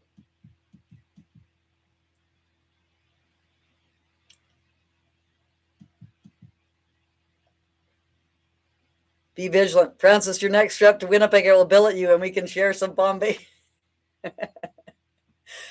I'm there, be vigilant. You're gonna have to send me an email so we can get connected. Yeah, no, I'd love to taste the bar. I've never tasted a Bombay. Well, maybe in a bar I have.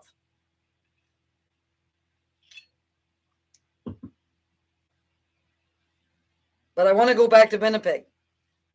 That's the next after Lethbridge. Don't normally associate with socialists. Well, George Orwell. Would you have associated with George Orwell? You probably would have. That's what to keep in mind. Is George Orwell was a socialist, so it's not as bad as you think. It's just like the totalitarianism is the problem. Have we figured out who's going to be doing which job when they put us in the camp? Yeah, I'll make the martinis. That's what I'll do.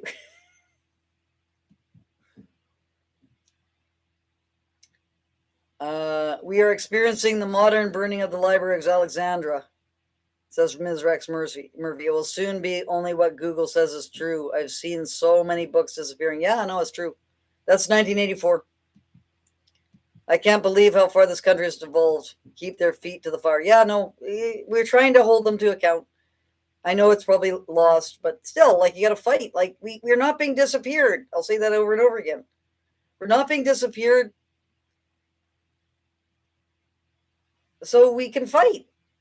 And if we can fight, why aren't we fighting? It's like just allowing people with machine guns to mow you down and have you fall into a grave. You know, never line up in front of the grave waiting to be shot. You gotta run. You gotta take out as many as you can. You gotta fight with all that you have. And we still have time. We have capacity. Like, you know, things are moving more. Like, I don't know what's going to happen, but it's going to be a reaction, I'm sure. I know I'm destined for the glue factory. Boxer is destined for the glue factory. Professionals. Wow, you knew Richard. I did not know that. Thank you for your insight. Yeah. James Pugh is the one who knew Richard the most that I know. I just talked to him once on the phone and sent a few encouraging messages. We were working on how to strategize about his situation, but I never had any idea that he was, you know, thinking of suicide. That never occurred to me at all that would happen.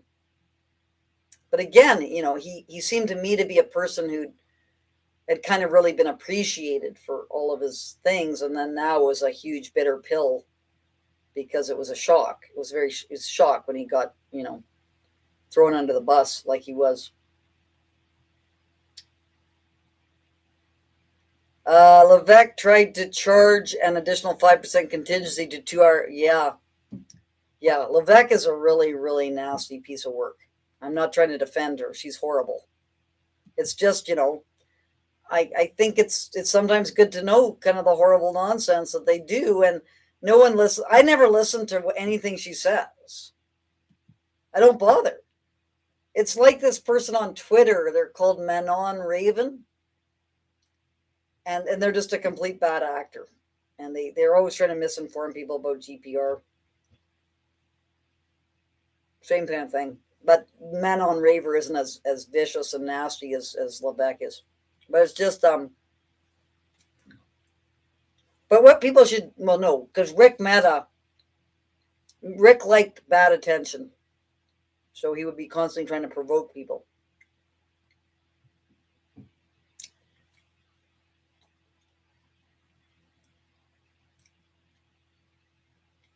Yeah, I don't know. Like these people, Heidi's another one. I don't, because I just I find the Facebook messages impossible.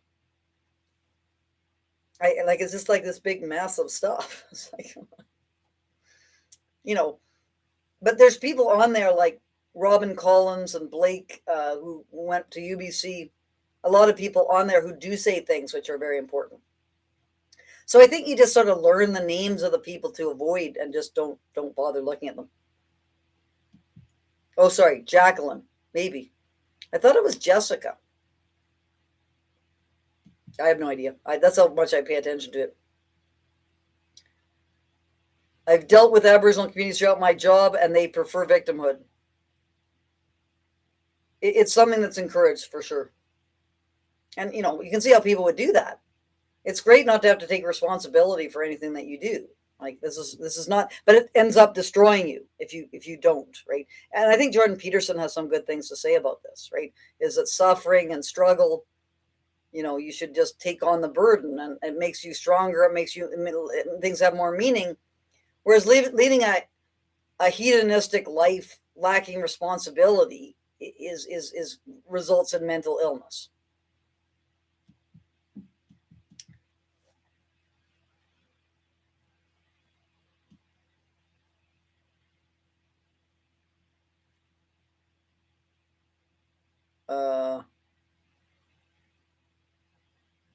Sorry, I just missed that.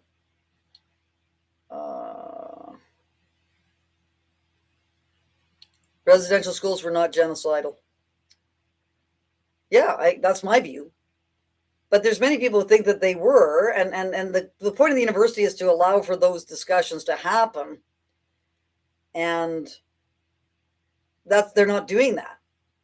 And that letter from the faculty, the GEDC committee, saying, these are not legitimate areas of debate and all this. They never say what they're talking about, but that's what was up on that was on the table on February 4th. That's what we're trying to discuss. So for this committee to say that, are they saying that saying the residential schools weren't genocidal is not a matter that should be discussed at the university? When you are triggered by words, it shows unresolved pain from your past. When you confront your shadow, you will no longer get angry when insulted. Yeah, perhaps. I don't know if that's true or not, Ms. Rex Murphy. I think definitely people who are not confident about their own intellect and place in the world get upset when they're challenged. And you should really, I know it's not easy because we all have egos, we all have deeply held beliefs, but you should really welcome, that's how you can find out whether you're wrong or you're right, is by being challenged. So everyone should be welcoming it. And, even Jessica, even what is it? A broken clock is wrong, is right twice a day. So I'm sure Jessica or Jacqueline or whatever the hell her name is, she says some things sometimes that are valid. She's a bad actor, so it makes things, she's doing things to provoke all the time. Be vigilant. If people can compete on merit, power to them. When women or ethnics are promoted based on sex and skin color, then our society is diminished. That's totally true. Be vigilant. But that's not what we're like. Sometimes there's people who argue that as a whole, women shouldn't be in leadership positions because they should really be having children and taking them away. It takes them away from their children, that kind of thing, And I think, I think I personally, and I can only speak for myself, in my feminist, and I'm still a feminist. I agree with Janice. I'm totally on board with Janice.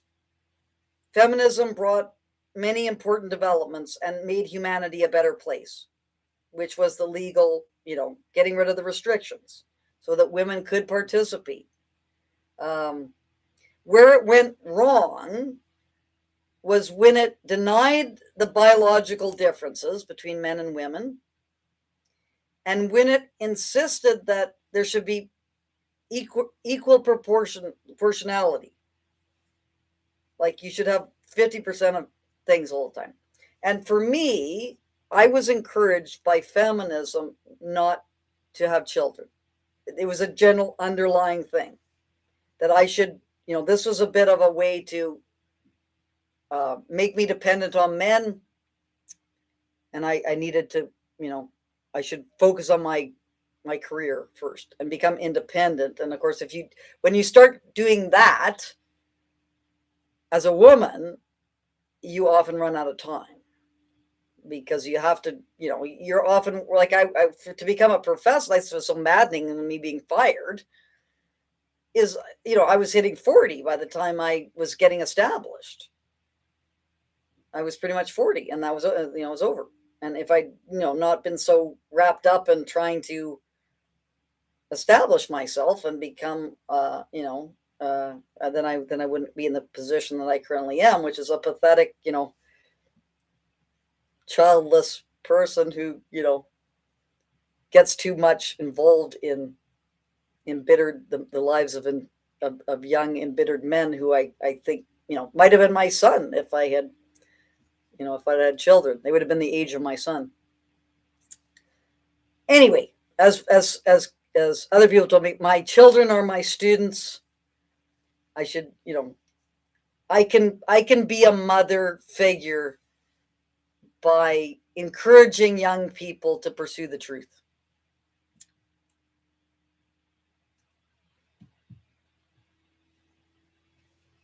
Yeah, so Janice, so similar thing, Janice. I didn't know you had no children.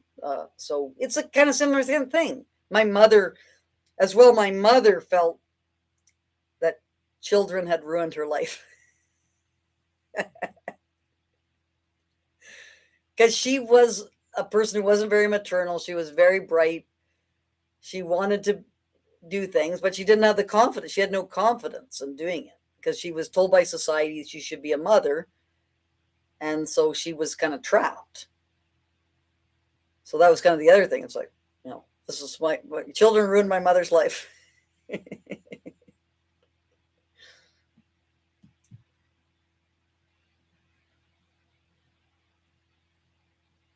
Francis, you got your position because you're a female or male, then yeah, exactly. Be vigilant. Maybe I did. Did I get my position at Mount Royal because I was a woman? I don't think so.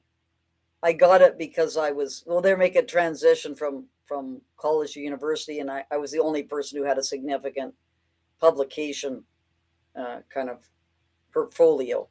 I was published. Disrobing the Aboriginal industry was in press at the time, which was more so than anyone I was competing against, because we were it was a college at the time, so there wasn't like a high level. How would you suggest supporting vulnerable and unprivileged population, if not through affirmative action? Provide them with the skills, the values, and the attitudes that they need to compete on equal footing. That's what needs to be done.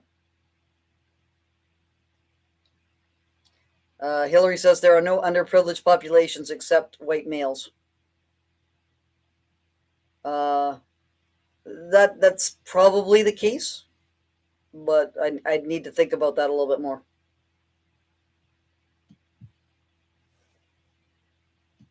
Actually, Aboriginal people, well, no, it depends on whether you're talking about legally or culturally. So there's legal privileges, but then there's cultural privileges. So Aboriginal people are, as a whole, are seriously culturally underprivileged or disadvantaged, right? If you're in a house which doesn't have any reading materials and everyone's being sexually abused and all the alcohol problems, that's going to be, disadvantaged.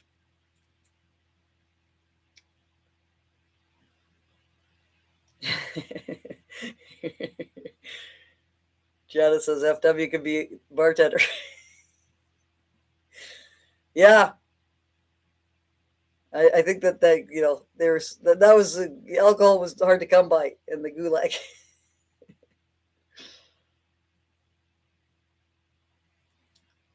Whenever a post-secondary institution obtains university status, it all goes for shit after that. Saw that happen. Yeah, no, this has been a big problem.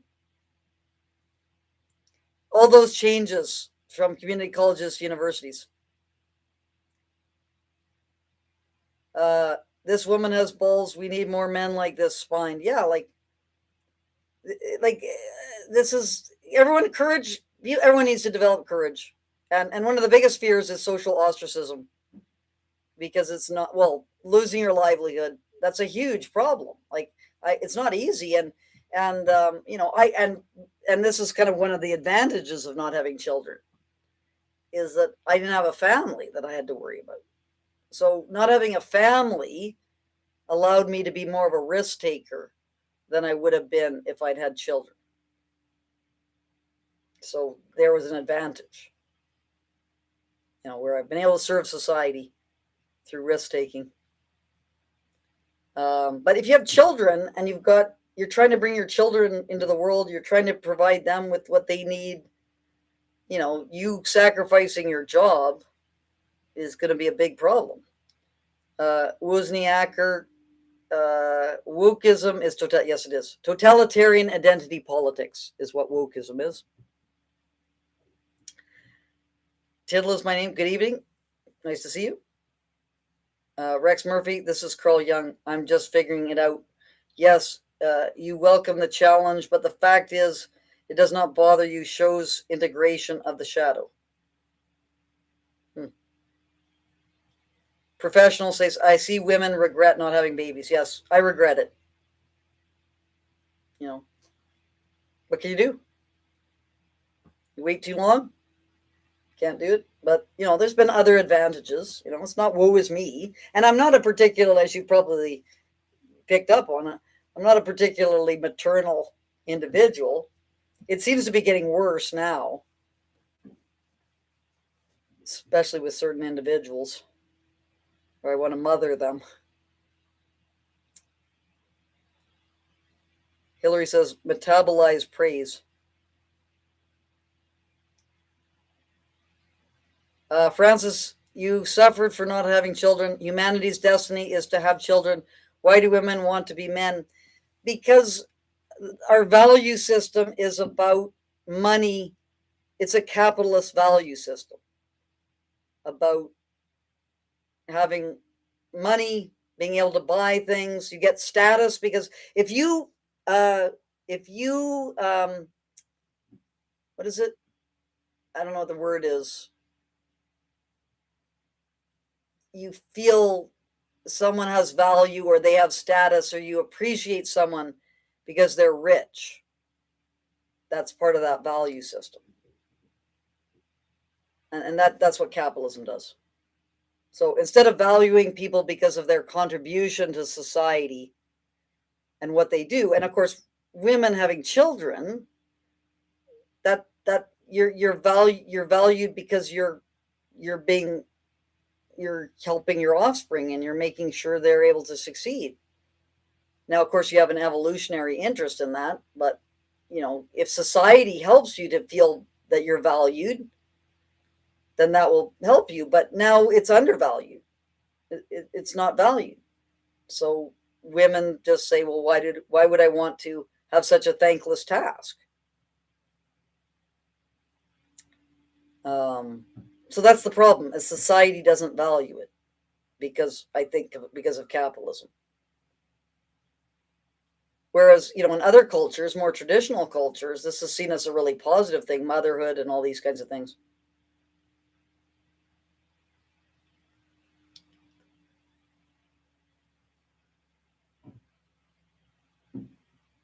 Why did you think you had a son?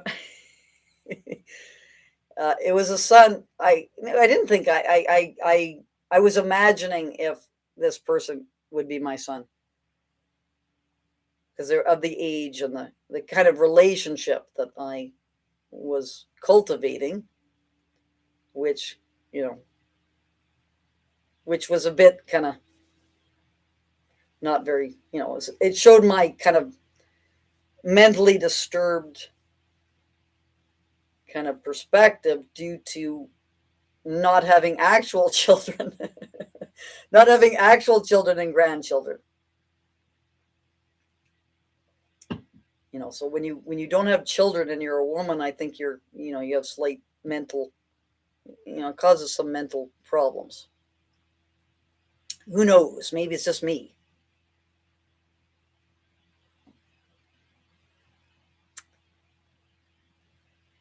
It's okay, says Ray. You're our other mama. Yeah, well, I'm happy. That makes me happy.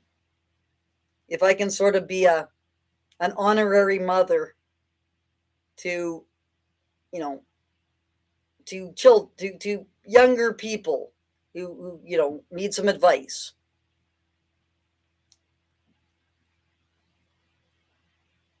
The professionals, men and women and men, is a reversal on purpose, confusion and destruction. Perhaps, a lot of this, a little bit, is the jewel wasp of indulgence capitalism, as Christopher Nagel, one of my colleagues, this is his metaphor. That capitalism destroys the traditional fabric of societies, and we're heading down the tracks with no real guidance from tradition that we used to have.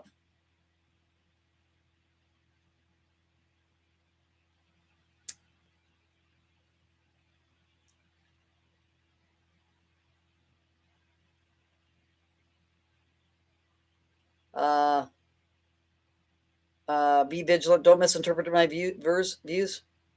Yeah, I'm not misinterpreting your views. Be vigilant. I'm not. I don't. I'm not.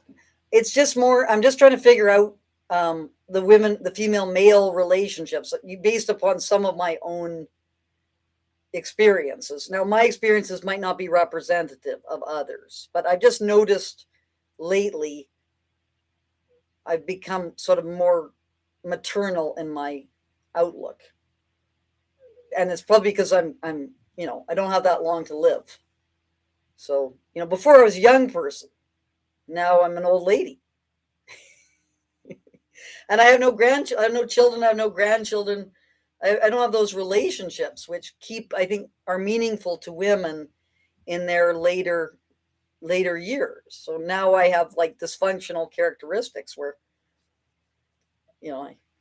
I get a little bit, maudlin and not operating properly.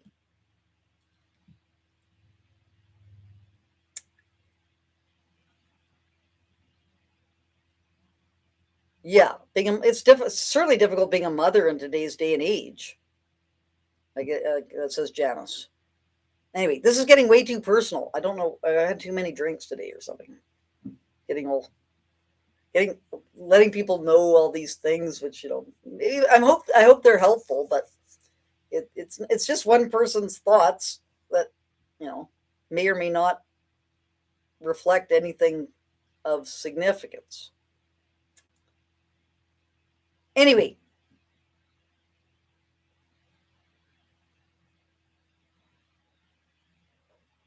okay, people, I think we've been going for a long time here.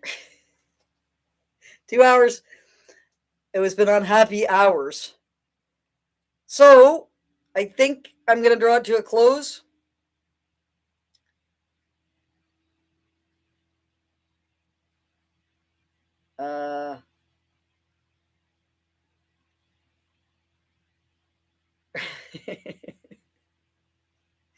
You get on the family. It's not really relevant to the unmarked graves and the University of Lethbridge situation. Okay, so just to close here.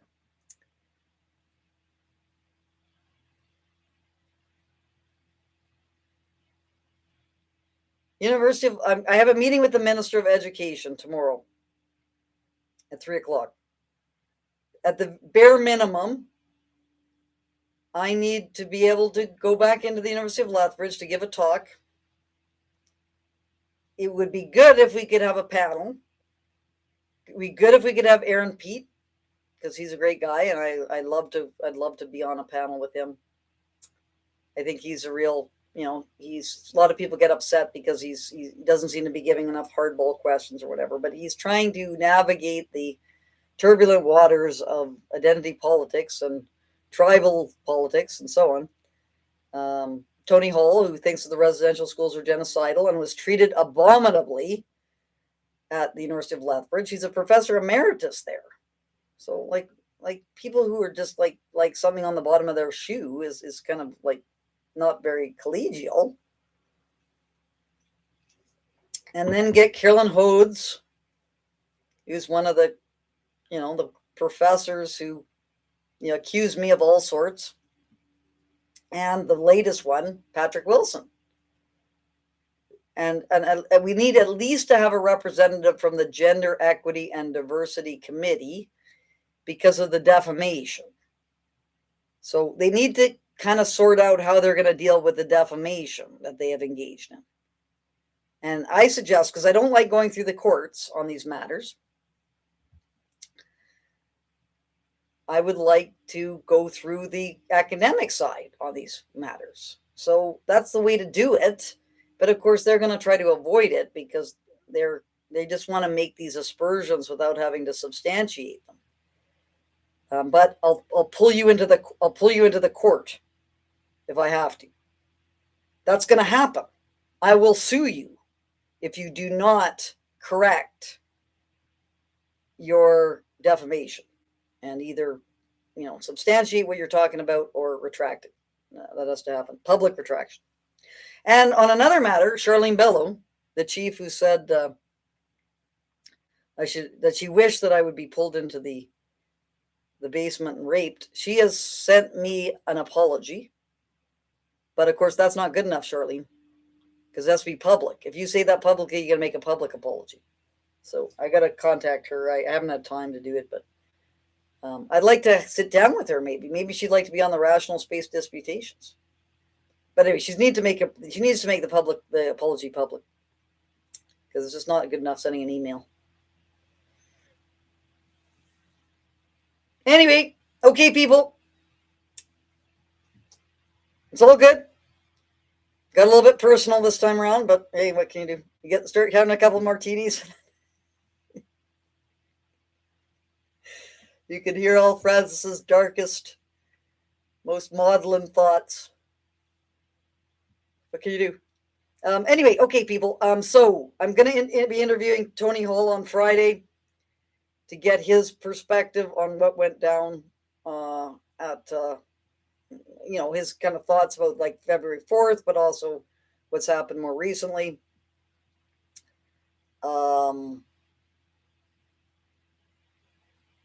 There's other things happening tomorrow as well involving the trans issue, which I'm not going to say anything about because it's going to be a surprise. Yeah. And then Saturday is Edmonton. I'm going to Edmonton for Civitas. So there's a Civitas meeting, which is going to have Jeff Horseman doing stuff with other participants about whether science should be publicly funded. And then on Sunday, I go to Vancouver to be in a documentary. I'm going to be interviewed for a documentary done by Forge Media. And I think that's pretty much it until the 27th. The 27th is the major event, which is going to be the lawn of the legislature between 12 and 2. And I'm still working on that, getting that together. I'd like to send things out, but I'm waiting for the legislature to tell me whether the event has been approved or not. And that should be done this week, hopefully. Okay, people. It's great talking to people.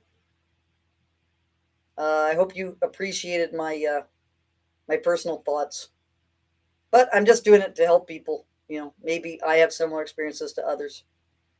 Otherwise, it's just kind of, some strange old lady bearing her soul in front of a whole bunch of people that some of them I know, but others I don't know. So whatever.